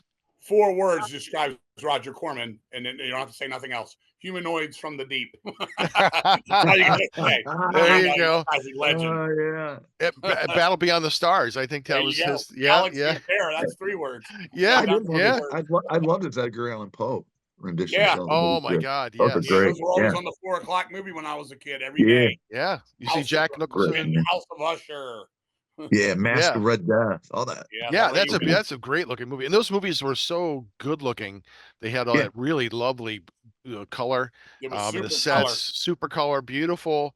Yeah, those I can watch all the time. They're pretty luscious. Yeah. Yeah. Enjoy them. That's a good word. The last movie franchise I want to talk about, just because it's kind of out in the theater again, is Godzilla. This was one of the other franchises as a kid I remember watching. I think I might even mentioned it at the very beginning, realizing that there are more than one Godzilla movie. I wrote my master's thesis on Godzilla. I like Godzilla. I've kind of taken the steps back from the fandom so much, but 28, 29 Godzilla movies, and I think the finest one, maybe arguably the best of the bunch, um, came out last year. Godzilla -1. So I don't know if you've seen any of Damn. those, King, or not. If you know any of those movies Well, at all. my buddy, our merch guy, Steve, loves Godzilla. Our drummer that passed away loved Godzilla. My name is King, so I'm a King Kong guy. Mhm. I've seen some Godzillas, but truthfully, and I would be a bullshitter if I sat here and act like I did. I couldn't tell you what I've seen. I saw the one with the little baby Godzilla. I've Okay. seen that Oh, one. Son of Godzilla. Yeah. When I was growing up, I had a 6-hour VHS tape a friend of mine made. It had Ultraman on it. It had Nice. Johnny Sacco on it. Yeah. And it had a couple Godzilla movies on it. And that's all I really know, unless I would flip to the horror channel on Saturdays and go, I wonder if they're playing House on Haunted Hill or Night of the Living Dead. And they'd be like, nope, it's Godzilla versus Talagathon or whatever the hell it was, or Mothra. And I'd watch a little bit, but all I'd see was fire come out of his mouth and he'd go, "Arr!" That's all I know. I did sit through the one where they ended up at, I think they ended up at the Madison Square Garden or something in it. Oh, that's the 98. We're not. We won't Me get and that. my That's a drummer terrible. all that to drive-in one time. Yeah. We sat outside on the ground eating pizza. And I remember him looking over. Godzilla's a He was all giant iguana. Salvadorian Spanish. He looked over at me. He goes, "Hey man, this movie sucks." Yes. Yeah, it's What terrible. he said to me. We were eating pizza, sitting on the gravel. He goes, "This movie sucks." I was like, Yeah. "Dude, I'm not a Godzilla guy anyway." I have been asking since he passed away, which is 6 years, from his brother. I want one of his. He collected the the Godzilla figures. Oh yeah. I was like, I just want one to remember him by. Sure. But that's all I know about Godzilla. I have nothing against Godzilla. He seems like a nice monster. Yeah. Yeah. He's fun. I mean, it's been a long history. He's just celebrating 70 years, the 70th birthday. Wow. So it's a long storied franchise, and Godzilla -1, which is really kind of a reimagining of the original Godzilla 4, Yeah. 54. If you're gonna start and watch any Godzilla movies, I think you would like the very first one because it is dark and bleak. Not the American version with Raymond Burr. Go ahead and watch Gojira, the original Japanese version. It is a really great anti-war film, and it's also just a really great science fiction movie. And you see the roots of the genre. It's dark, it's humorless, it's grim, and it's really good. -1 is just set basically right at the end of World War II is where it begins, and it is probably of all the Godzilla movies, ones with the most human connection, like the human story that is Yeah. important. They're not Yeah, I just teared up background to during that tell a film. story. my Yeah. teared buddy up Steve then. said he liked it a lot. He said something about a plane crash or something in it or something. It's worth watching. I mean, Yeah. it's on Netflix. So pop on Netflix, Godzilla -1. It actually won an Oscar for special effects. But And yeah, there's some heart-wrenching moments too. Like I said, yeah, I teared up when I first watched it, and a couple Yeah, times, like, yeah, oh that's what my I think God. Steve said. He teared up too. yeah. I'm like, It's a "Hey." very powerful movie. I was really surprised. I mean, the trailer made it look like, oh, this might be a really good monster movie because I'm not a big fan of the legendary ones. The first two are okay. The last one, Kong Godzilla, Magic Empire, whatever it is, Unicorn Dance. It just, if I were a kid, I would probably really like it. Um, Yeah. if I hadn't seen a lot of Godzilla movies, but I can be a kid, I can understand the appeal. A lot of monster action, I will give it that. A lot of monster action, but there's just something about it that feels different for me when I watch Mothra versus Godzilla, from '64, or King Kong versus Godzilla, or that Showa era stuff. That's my sweet spot. That's like where I grew up. Let me So ask to you a me, quick yeah. question. I've never seen it. Does King Kong win or Godzilla? Which movie? The I don't know. original '62? Yeah, Well, I don't even know. well, it's a draw. I'll just say that. Okay. Um, they both kind of roll and tumble off of a. You don't mind the spoiler at all, or no? No, not at all. Not at all. Okay, they're fighting and they kind of tear up this big temple, then they roll down this hill and into the ocean. And then King Kong swims away. So they're thinking like, now when I was a kid, the urban legend was, oh, there are two versions. That's the American version. Then the Japanese version, King Godzilla swims away. Like, no, there was only one version. Yeah. But he's just basically swims away, and then Godzilla shows up 2 years later in another movie. So he like went into hibernation. So it ends up being a draw. You said which one? You said there's other King Kong versus Godzilla movies? Well, the original King Kong versus Godzilla 1962, I would watch that one. That one's kind of funny. That was the third Godzilla movie. Pretty hysterical. And Yeah. and they went color, they went widescreen, and they went a little bit of humor. Okay. And it's I like it because it's, again, a little silly. The King Kong costume is absolutely ridiculous. Is it Yeah. Asian made? Yeah, it's Japanese, it's Okay. Toho, and another one that came out in 1967 is King Kong Escapes. Since you like the Okay. King Kong, Yeah, I that's don't know that one. also that one's it's got a Mechanicong, which is great, a big mechanical Godzilla King Kong, which Okay. is kind of awesome. Yeah. Yeah, and then the other one's the legendary one, Godzilla versus Kong and Godzilla versus Kong, Frozen Empire or whatever it is. Yeah, I haven't seen any of those. Yeah, I like the first one, the 2014 Godzilla. I thought it was pretty good. And King of the Monsters had some good things. And I loved the monster design, hated the humans. The story wasn't that great, but I wanted to see, more of the monsters, especially Mothra. But they looked great. Yeah. But there is really one embarrassing scene that, like, oh man, you really did that. Because it's Godzilla, King of the Monsters, and you see this monsters like bowing down. I'm like, Yeah. oh, fuck me. They all did Really? at the end. Yeah. Seriously? They all bowed down. Oh, I'm like, someone should have been fired. I will say that now, Legendary. Someone should have been fired for that. Um, I thought you were going to say that Godzilla rapped. well, he flies in a couple of the old Toho stuff, the Showa series. And he talks in one. So yeah. Really? Anguillas. Yeah, they're silly. So as a kid, and I can appreciate, again, I can appreciate the new ones on some levels. Like they look slick. The story isn't great, but if I were a little kid, I would probably be loving it because they're action packed and there's lots of monsters. Mhm. But for me, it's not my comfort food. I go back to watching the stuff from the '60s because that's where I grew up. Destroy All Monsters. If you're going to watch another one, Destroy All Monsters, I've 1968. seen the Good one. Monsters, and I like that one. Yeah, that Yeah. one's I great. actually watched that at a horror convention one time with Rhonda Shear. Oh, nice. Yeah, Up All Night. Yep. Yeah, That's that great. one's awesome. That one's a great one as well. So there are some really good ones, but Okay. but if you're gonna watch one Godzilla movie and decide whether you want to go with it or not, I would definitely go with -1. Okay. Yeah, I mean, I've seen pieces of movies of those over the years, like Mothra, Rodan. I mean, I Hmm. couldn't tell you when they came out or what country made them, but I've seen pieces, but nothing that more than 5-10 minute flashes on Yeah, walking by or sit down for a minute, going, oh, like one day I'll sit down and watch this. yeah, It's just again not really my thing, but right, I have nothing against it. Maybe it will sure. become my thing. I mean, I'll like it more Oh, you never because know. I got a lot of friends that love Godzilla. So Yeah, I mean, for me, it's like what you Johnny Sacco, Ultraman. I grew up watching those as yeah, well. those are fun. I still love those Speed Yeah, Racer, all the Asian stuff. yeah, yeah, and Marine um, Boy. yeah, right. And Astro Boy, all those things, all that early stuff, I can watch it and appreciate it as a kid and as an adult. And I still love watching Johnny Sacco. I still, Ultraman keeps on going. I mean, there's like 30 some Ultraman series. It just keeps on going. Yeah, It's like that's SpongeBob great. in Japan. It's like everywhere. Yeah. Yeah. One series you got to talk about for sure that we can't forget it for me. One of my favorites, minus the fifth one, Phantasm. Okay. You guys Yeah. you guys under that series? Or not I've really? seen only the first yeah. one.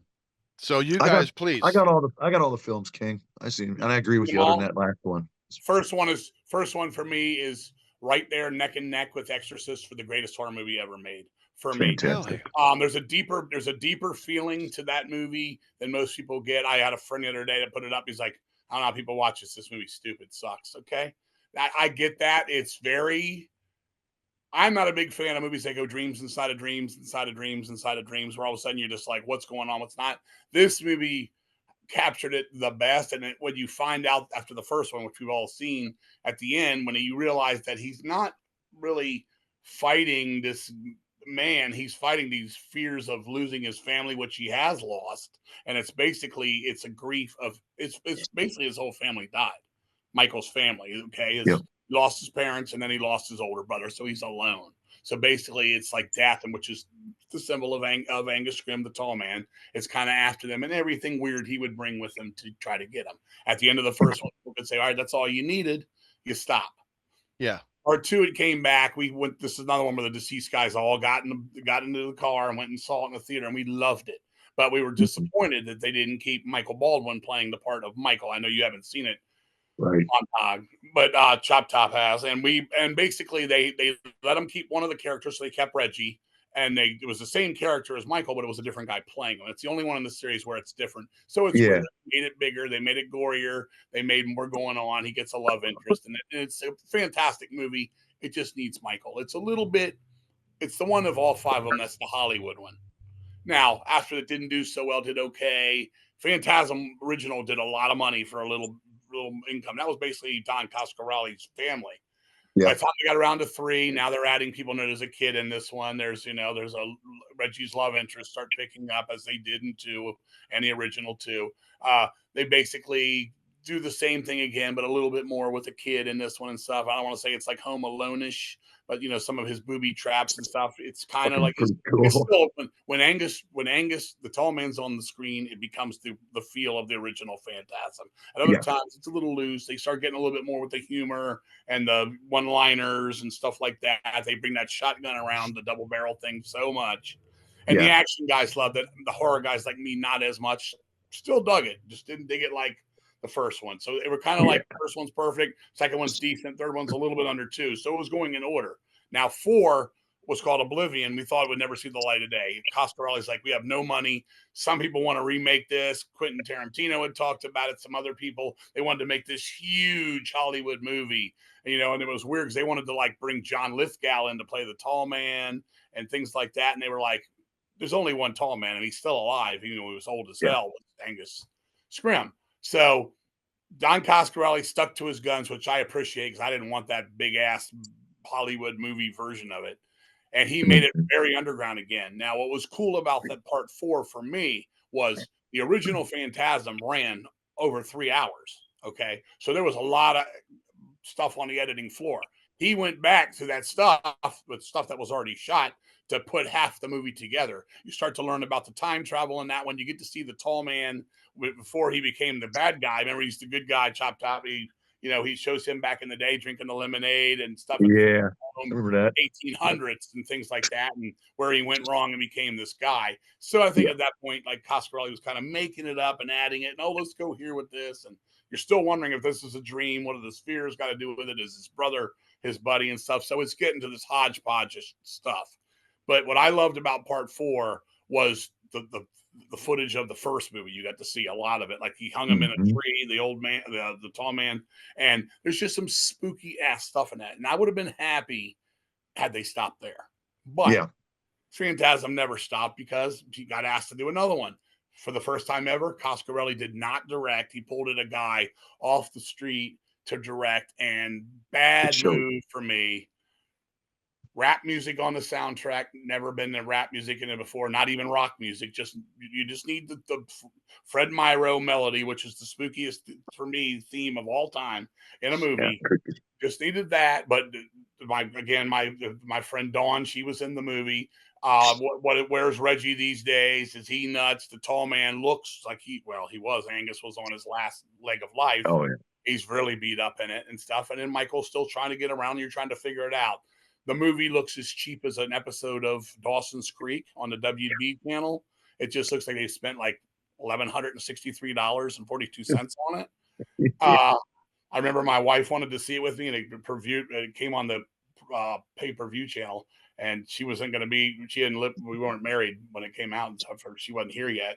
She was in Massachusetts, and I'm like, I'm going to watch it. She was like, oh, you got to wait for it. I was like, I can't wait, hon. I got to watch it. I love Phantasm. I put it on 2 hours later. I called her and I said, it's terrible. I said, it's fucking terrible. It's really, really bad. Angus are good, but they're so minuscule because he died like right after the movie was done. Yeah. And she was like, you're just saying that because I didn't get to see it when you saw it. I'm like, I'm telling you. When she got here and watched it with me, she thought the same thing. I've never been able to sit through it again in its entirety. No. Some of the scenes just look whatever. I really wish you could have gone out on a high. Coscarelli should have stopped at 4.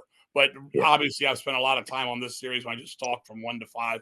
It's one of my favorite movies ever. And one of the reasons why, I'll tell this quick story. 1978, when it came out, I went to see it in a drive-in.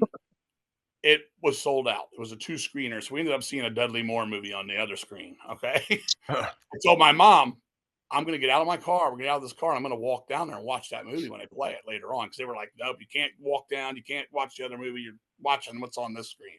My mom didn't care. So I tried to. It was wintry. I walked down there. I remember being really cold. The movie had already started. And I'm seeing the tall man. I don't even know what I'm getting myself into because I haven't seen it yet. I don't know nothing about it. And I remember he supposedly killed Reggie at the first one. There's a scene. And then the house disappears. And it spooked the shit out of me. I was like, man, I went back to the car. I thought I saw something in the tree by the driveway fence. Just, being a kid of 10. Went back, go forward years, as I said earlier, that Forrest J. Ackerman thing. He was one of the guests there, one of his first conventions ever. I had been drinking the night before I showed up. I was like, man, where's Angus Scrimm? That's all I'm here for. He's already done his meet and greet. He's done. What? Man, fuck this. I'm punching walls. I'm cussing anybody else in a 20-mile radius that can hear me. All of a sudden I look and I said, there he is. He's walking out of the hotel. He's walking towards the exit of the front lobby. I ran over there and I said, hey, Angus. Loud as shit. Me, big boy. He turned around and he said, Jesus Christ, you just scared the hell out of me. I said, then we're even. And I told him what I just told you guys. He was like, that's a great thing. And he turned around and I said, man, could I please get a picture with you? And he said, yeah. And I'm like, this is before the cell phones and all that, unless you had the big Zach Morris Saved by the Bell one that was this big. So I had nothing to take a picture with. And this guy came over with a camera and he took a picture of me and him. And I have this picture. It's one of the coolest ones to me because I see a lot of people with pictures with him at conventions, but he's younger here. He's still got the suit on. He's wearing the tie. It's not like just later on when he just showed up willy-nilly. He's in the tall man stuff. And I got the picture with him. I'm wearing my deceased shirt and I'm just on top of the world. It just made my existence. And so when I finally sat down to Phantasm, I was 13. It was 1981. It was a VHS copy. A friend of mine, Patrick Klein, had rented it, and we sat down and watched it, and I fell in love with it. And as I just said, all the movies, I've seen them all so many times, and it's a shame it went out with 5, and I hope they don't remake it. There's talk of this every now and then it'll come up and all that, but hell with that. I've met Reggie. I think that's all I've met. It's Reggie. I've never met Michael. I met his brother. We were playing a show somewhere, and the guy's like, my brother is Michael Baldwin from Phantasm. I was like, really? And we called him on the phone, and he put me on the phone with his brother. I was like, man, I love Phantasm. All right, I'll leave you alone, dude. Bye. So it's for me, it's my favorite series of all time. If I had to choose one of all the sequels and stuff, they're not all. None of them are. Truthfully, I would go 1, 4, 2, 3, 5. Now, other than Rocky, these are like my favorite movies of all time for like what it is. So they need to get a shout out. The soundtrack's perfect. That's got to be the best horror character since the days of Boris Karloff to me. He's so spooky. He never broke character. They never put him in stupid dialogue situations like they did some of the other guys in the movie. Like, when that movie ends 5, it goes rap, and it's like, what the fuck? Why are they rapping in Phantasm? I don't know. There's something I have a problem with even rock and roll music in horror movies. I like a soundtrack. I like the old days when they made weird noises and things or a theme like that. I miss that. you know. Mhm. So. Yeah, like that's what makes Hammer stand out so much. And Exactly. Universal, those Yeah. themes are haunting. I hear the I beginning of don't need to hear "Let the bodies hit the floor. Let the bodies." right, In the but movie. I can hear that majestic, triumphant, brass opening for the Mummy.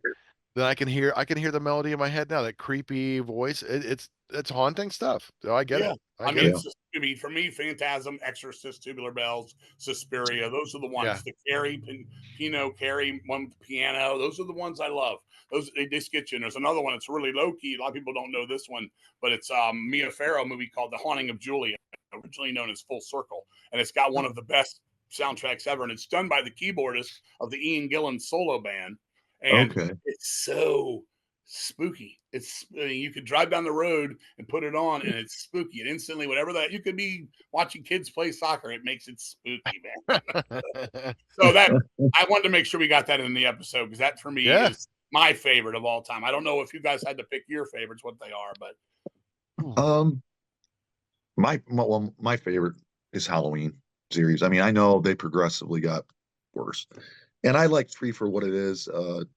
Just a fun B movie romp. You know. you're saying three. Yeah. Yeah. Three is my Season of the favorite Witch. I Halloween. thought it was I fun. actually like Halloween 3 better than I like Halloween. Believe it or not. Oh, I've heard I that from love other that people movie. I just too. saw it in a drive-in a couple weeks ago. I've seen it many times. I love that movie. It's fun, man. Um, and then 4 or 5 I could deal with. Man, when they came out with the curse, or yeah, that was god awful. And then that one with Buster Rhymes was god awful. And then they did Rob Zombie ones, which were awful. Those were I terrible thought, remakes. yeah, Unnecessary. You're putting The only unnecessary. too things I much ever story liked about about this the kid. Rob Zombie ones for me was the kills were very violent. They were very loud and violent, but the Oh yeah, movie sucked. I hated Yeah. when yeah. he put him in a Kiss T-shirt and he was bullied Oh at man, school. I'm like, oh god, this is so generic. No, comes from an abusive household. We don't. He's yeah, just we don't fucking need evil. that That's all background. he That was. because Yeah, there's supernatural element that does that defies. And again, horror is about the nightmare realm. It doesn't have to make sense rationally, unlike science fiction. So you have to accept the fact that this is almost like a superhuman force of nature, and Yeah, and to try to give him a reason for why he's the way he acts the way he is, like no, it took it all away. So I'm like, you know what? No, I saw the remake of Halloween. I'm like, I don't need to see two. It's like there's no point. I know what Zombie's gonna do with it. I don't like the direction that he took it in. if I had to pick one, I think 2 is better than the first one, just because it's a little bit more violent and a little bit darker. Yeah. But neither of them are important in the scheme of life to me Yeah, or you. I'd much rather watch the Carpenter movies any day of the week. Like Yeah, that's fine. I can and, that's and the ones I put on. Yeah. I like the last. I'm a fan of the not Halloween ends, but Halloween Kills in that trilogy film. I enjoy it. which is the one? I got to Which is meet the at very last Whorehound. one? I see them all. Halloween ends. That's where he's The one Jamie that Lee just Curtis happened, wins the a last fight new with him. one from last Yeah, year or 2 years ago now. I that yeah, one I could not stand. The one before I didn't really like, but I could at least make it. That's the one where the town came and got him. Is that the right one? yeah. Evil dies tonight. Yeah, Yeah, I didn't like the last one where she finally here's the showdown. And you're like, all right, Jamie Lee Curtis in her 60s going to fight Michael and right. Yeah, that was toss the ridiculous. refrigerator on top of him and all that. I think I remember that. But I'll tell you another thing with me, and you guys probably disagree, and that's fine. I don't think Halloween 2 is very good. I think it's very boring. I think it's very like The nothing's original, like the happening. 1979 or 80. Yeah, the second one, like Yeah. when she's in the 81. It hospital. just becomes a chase. It dummies down because all of the movie is her Michael's chasing Jamie Lee Room to Curtis. room to room to That's room. it. It just becomes a chase. And Yeah, and it just bored me. I was like, God, she's just yeah. laying in the bed. Then you gotta make your scenes. Like, all right, of course the guy's gonna fuck a nurse. Of course the nurse gonna get killed. He's gonna get killed because he's a fucking a woman fucking bastard. And then Yeah, next thing you know, they put the kid with they have like a kid, then the kid to eat an apple and get a razor yeah. blade. Razor blades. Yeah, Yeah, and you're like, man, where the hell is the fucking suspense? Now, the first one I love, the theme, and that's another classic. Another thing, back then. too, I would bet money, and I can't prove this, but I would bet money, and I want you guys, here's a little homework from you guys if you'll do it. I'll watch Trimmer 16, where they, the ass puppets, whatever it was. Go listen to a song by Styx called Castle Walls, and about a third of the way through it, it's going to stop. It's going to do a melody, and it's going to be the exact melody to Halloween. And it came 1 year Oh. prior to when he made Halloween. So let me know your Oh, Oh, opinion okay. at some point next time we talk. I'm going to ask you. okay. It's called Sticks. Castle Walls. It's from Castle I Walls. think it's on is it Grand Illusion? I think it's on Grand Illusion. Or Okay. yeah. And listen, and you're going to say That's exactly Halloween. It is. I mean, it's it. And Okay. I think he heard it and stole it. I think he Well, heard it and stole it. another Wow. movie that borrows from Halloween and Tubular Bells a little bit is World War Z. Does it? The main theme, yeah, I love World War Z. I really love that movie. Yeah. But it's got that you know the talk what I'm talking about, Choptop. Yeah. That theme is very much like the Halloween theme. It's very I've only similar. seen that in pieces, but I want to sit down to that one, so I'll put that in my It's homework. really really I'm fun. That's a telling you, really good movie. Castle Walls is the song. Okay, Oh man, I will I'll check now that out. we'll check it out. We'll certainly do that. Keep talking. I'll try to find it. I just want to see your guys' reaction. You're gonna be like, dude, are you playing the Halloween soundtrack right now? All right. But anyway, what is your favorite, Montag? What's your all-time favorite series? I'm gonna say it's probably the Universal. Okay, Those Universal can't go movies. wrong with that. It and I can't of all of the series is probably the Frankensteins. I think are the ones I think the strongest ones for me. Although I love the Wolfman and the creature. Yeah. You know, and the first Mummy is great, but then the sequels get all a little ridiculous, and they I just like the use more and more Creatures stuff. movies myself. Yeah, the creature's great. It's Yeah. kind of heartbreaking to what they do to him, you know. Oh But yeah. the Frankenstein series is something, you know, again, all those initial classics, the Wolfman, they all look great. And those are like if I'm sick at home and I'm playing hooky from school, then those are the movies that I want to watch because I'm going to be, you know, I can sit there and enjoy them. And so I'm really Yeah. grateful on Pluto TV they have the Mm. Universal Monsters channel. Yep. So it can be on, you know, like, okay, that's cool. I want to have that on. So yeah, those are my favorite. As much as I love the Hammer, I don't go back to them as much. I do like them, but the Universals just make me feel happy, you know. And I just love those. But Yeah, I'm with you. yeah, I've been watching them more lately than I have in many years since I was a kid, and they're damn good movies. Yeah. oh yeah, Times no, before us. I like seeing movies before I was alive because it's different, just a different vibe in general. yes, exactly, yeah. Here you go.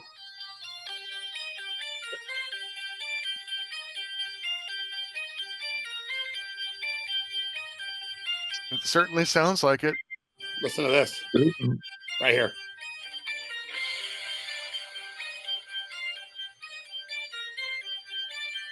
Oh my. That's it. Oh He my stole it. I don't God. care what anybody says. He stole it. That's it, Yeah, man.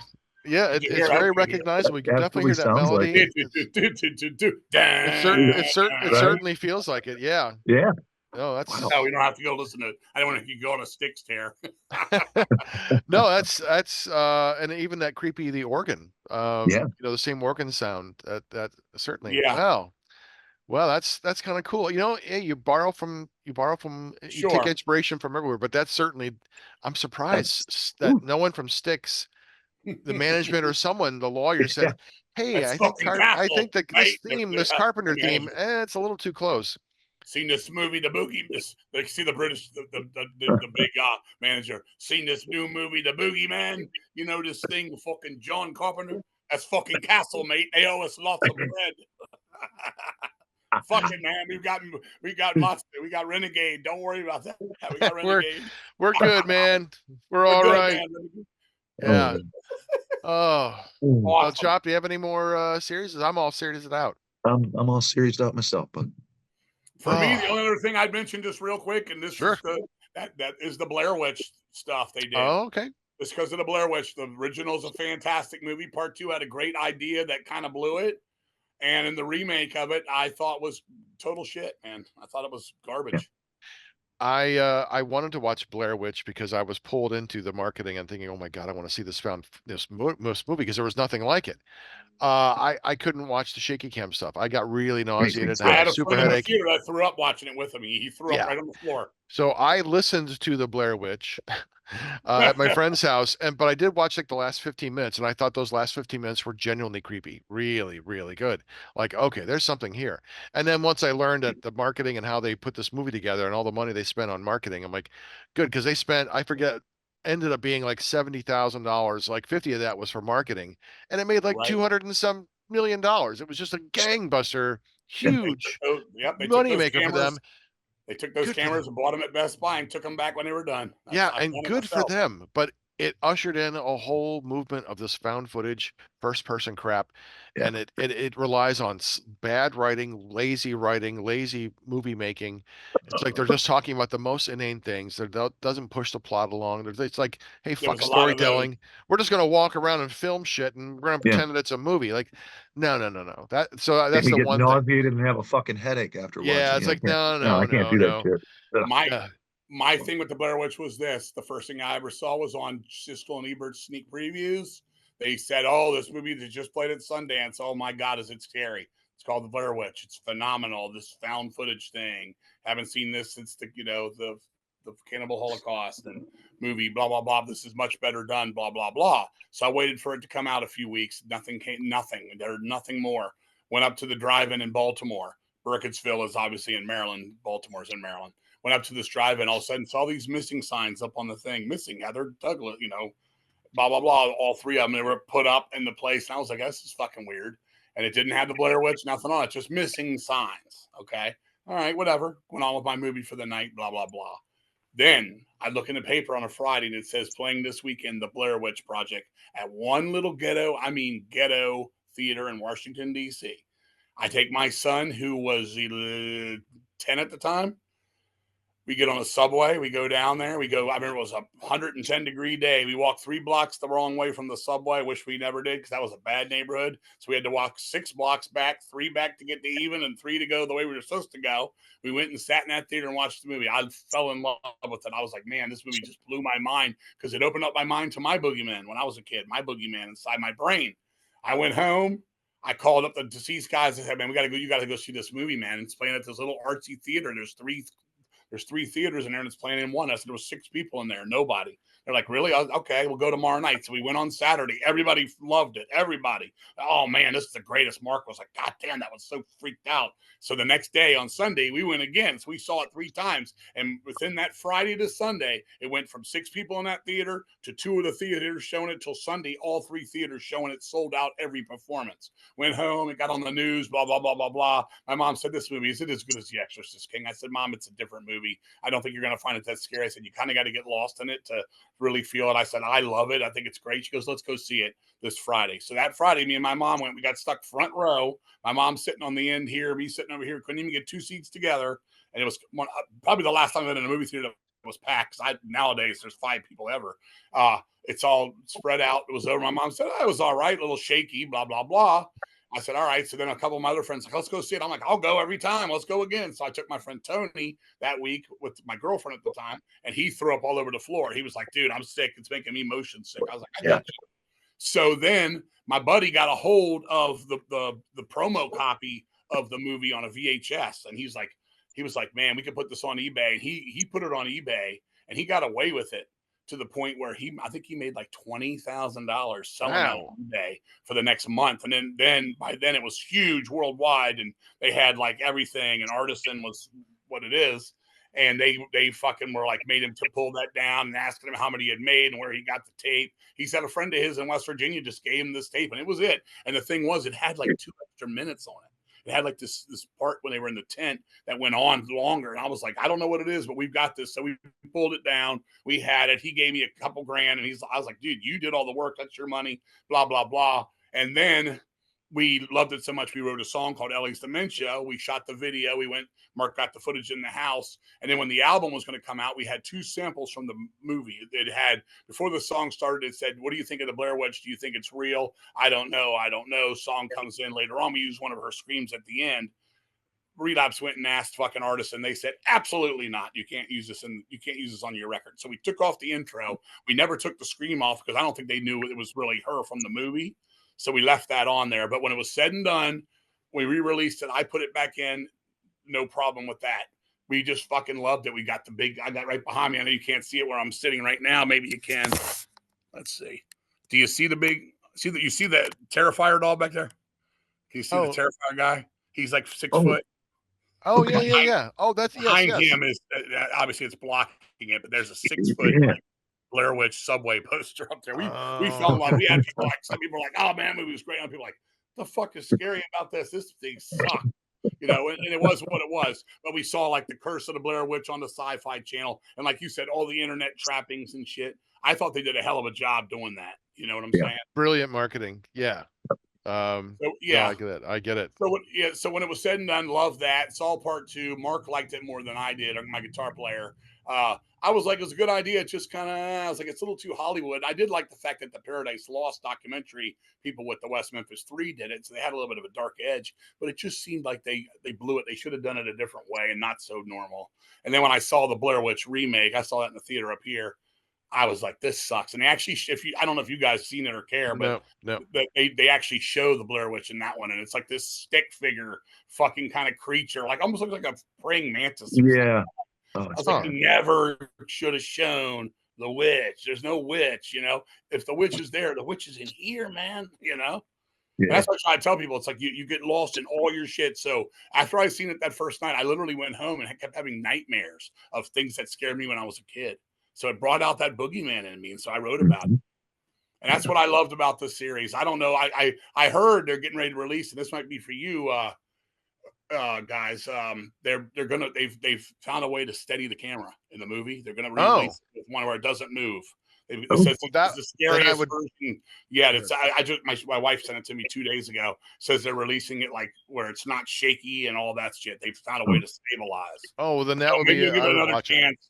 Or maybe you'll go, this ain't stabilized. Thanks, King. I'm puking up my fucking dinner all over my. Well, I'll probably check it out online. I do think that the first movie is a masterful movie of suspense. And like you guys said earlier, they took the influence from the In Search of, which I love. Search of Bigfoot and Search of Amityville Horror. Oh yeah, that was always creepy as a kid. Camera shot right now, but I got the entire. I spent the money to buy I got the coffin shape. Oh, I guess it's like an Egyptian coffin shape In Search of box set with every episode of the DVD. Nice. Over there. I love it too. I mean, when Leonard Nimoy gets it going and you're like, you know. Yeah, the creepy music. You're like, the Indians call him Sasquatch, Bigfoot known in America. And yeah. You're like, man, this is cool. Yeah. Cool. Oh, it terrified me as a kid. You know, all that stuff. Bigfoot. Yeah, I've been watching the Unsolved Mysteries with Robert Stack, and that's another one that's just spooky. His voice, and it's so spooky when the music comes in. They could be talking about, you know, something like a grocery robbery at a store or something. You're like, man, this is spooky, man. Like the Tales from the Dark Side soundtrack when you were a kid too, you know, the TV show with that Tales from the Dark Side. That was spooky. That was creepy. Night Galleries. Night Gallery. Or Nightmare Ghost Story, which was the last stuff that William, what's his name, ever did. Castle. Yeah, it was called Ghost Story: Circle of Fear. That was a great show. It was hosted by Sebastian Cabot, who played the butler on Family Affair. Those are some great episodes, man. That's one of the scariest shows on TV besides the Twilight Zone. And there was another show called Way Out that was on in the 50s. Used to come on before Twilight Zone.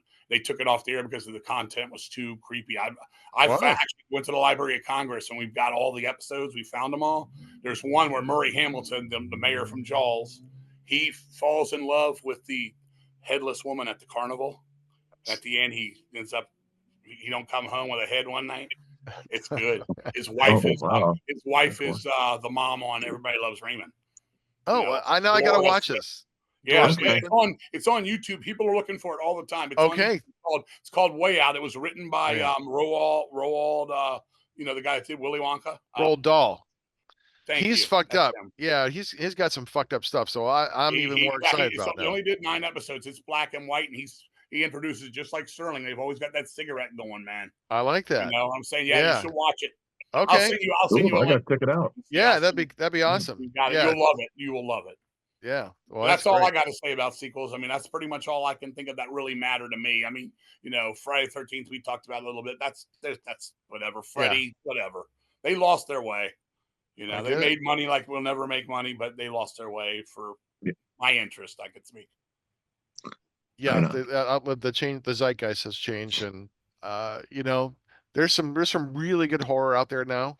So that's another discussion waiting to happen. But before we go, King, I just want to give you another chance to talk about Children of the Morgue and anything else you can say. I know we're going to talk a little bit off the air about what the plans are, but where can people buy Children of the Morgue? Children of the Morgue is available through Hell's Headbangers records online. They're great. They're fast. They do take care of your records. They take care of anything you got. They've got a big ass catalog of heavy metal the world over, of anything and everything. Your black metal, your crazy metal, your thrash metal, your metal, whatever. And we're in there too. They've got t-shirts of ours. They've got hoodies. They've got long sleeves, short sleeves. They've got patches. They've got banners, tapestries, all that. We're going to go out and do we're doing 10 shows here in December on the East Coast. We're starting in Virginia. We're ending in Virginia. But we're also doing a couple shows in North Carolina. We're doing some shows. We're going down to New Orleans. We're going to be in Atlanta, Georgia. We are going to be in, I believe, Tennessee and Kentucky. The other ones, maybe it's Alabama. But that's happening in December. Then in May, we're going out again. We're going to be doing the East Coast again. We're going to go as far down as Texas. By the time it's over, we're going into Canada for a couple shows. Then in May, we're going to be doing a couple festivals, one in Seattle, one at the Milwaukee Metal Fest, and we're going to do that run between those two back. We're going to be hitting states that most people don't hit. We're going to North Dakota, South Dakota, Wyoming, Montana. I think we're going to be in Minnesota in there somewhere, whatever the hell those other states up there are that we've never got to. Those are some bucket lists for us. I think we're down to 11 states and we've played them all. So that's happening in May. There's talk of going to Europe in August, maybe 17 days over there, including UK, Germany, and surrounding places there too, whatever we can get to. And then there's some other talk of some South America stuff in October with some friends of ours. I can't say yet, but it'll be a great pairing for that. We are preparing the March of the Cadavers 2 LP, 2 CD set for the 40th anniversary, which is coming up next year. It's going to be the history of the band. I'm not calling it a greatest hits. It's just basically music from all the eras. We're doing 2 exclusive tunes to it, one called Dusted, one called A Cure for the Grieving Widow. We're redoing 2 old songs from the demos, Sick Thrash and the March of the Cadavers, which was actually the first song I ever wrote for Deceased. I played bass on them back then. I'm going to play bass on it for this. That's the name of the set, March of the Cadavers. And we will do 2 more covers exclusive to the set, Venom, Lady Lust, and our first Black Sabbath recorded cover ever will be Die Young from the Heaven and Hell album. And other than that, we are going to get out and just do what we got to do and keep doing what we do and watch horror movies and look for 6-headed sharks, man. You know what I'm saying? And, that's it.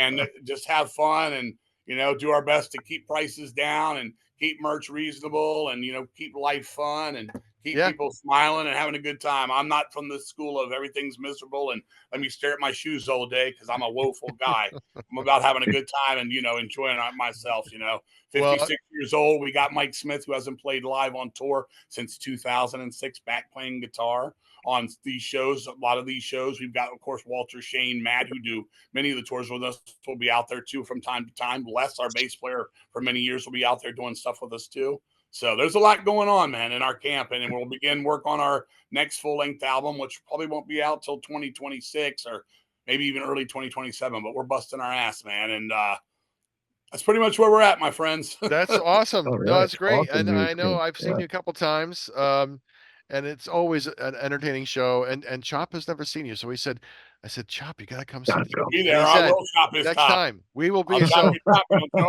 up. we're You gonna live in bring that name, Chop. brother. It's a good thing your name ain't Nicholas, because That's right. You're gonna have to come. And No Class I'm is a great venue. definitely gonna go. All right. Yeah, Sure. it'll be good. And I will be wearing my Deceased shirt and All hat right.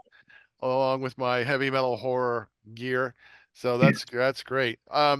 King, thank you so much for taking Yes, the thank you. time to with us today. This has been a great show. Just Oh, talking you guys about are great. movies. You're fun. I love the show. I go back and look at some of the stuff you do when I can, not just the Deceased Children of the Morgue one. It's good. You guys are doing good, man. That's what I want to see. You guys are here. You're energetic. You're Thank you. informative. That's what the world needs, man. Just good times, man. Well, That's what it's about, man. To thank do this you. stuff. We're all 3 of us. It's Saturday afternoon right now. What was it? We did from like 3 till 5. Yeah, we've been here 2.5 hours. I know. And I enjoyed it all. I'm not like going, oh man, I gotta go, dude. I gotta go hang out with Pittsburgh. You got 6-headed Shark Attack to watch. That's right. I will. I think tonight me and my wife are trying to find some more 2024 horror movies we haven't seen. We've been seeing them all. We just saw Smile 2 last night, and that was pretty good. Check out Talk to Me. I've seen Talk to Me with the arm. Yeah, that was really good. Best horror movie of the year, hands down for me, was Oddity. Oddity wins it. That was a weird movie. Yeah, that was. I Yeah, loved it. really. I thought it was very easy to figure out, but something about it just had that old vibe that I have not seen in the movie in a while. It felt British. It had And that. if you have not that seen his other movie, Caveat, his movie he made before it, that's even spookier. Caveat's even spookier. Okay. I'll give it a try. Yeah, and that's what I seen this year. Those are my favorite. My least favorite movie of the year. The biggest letdown was Maxine. I was very disappointed in that. Oh, I saw X. I didn't like it. I'm not It going was to worry about it. disappointing. But and the one I loved, the one that was the funnest of the year, X go to the Demi Moore and that Substance movie. That movie was crazy as shit. I haven't seen that one yet. If you got it, Right, you would right. never. If it's like Reanimator with tits, man. All right. And on that note, we're going to say goodbye. So, hey, Yeah. you can find Heavy Metal Horror on unsaneradio.com. Listen to full episodes or download to your device. You can find us on Facebook, Heavy Metal Horror Podcast. On Instagram, look for Montag Lewis, one word. Our YouTube page, Heavy Metal Horror Podcast. If you're watching, that's where you're at. Don't forget to hit the like and subscribe button. And if you know someone who'd like our show, tell them about us. This has been Montag, Master of Illusion. And Choptop. And King Fowley. King Fowley! You've been watching and listening to, all right, King, bring up the horns. Heavy Metal Horror. What they said. This is Doug Helvering, and you have been listening to Heavy Metal Horror, the best podcast that you've never heard before.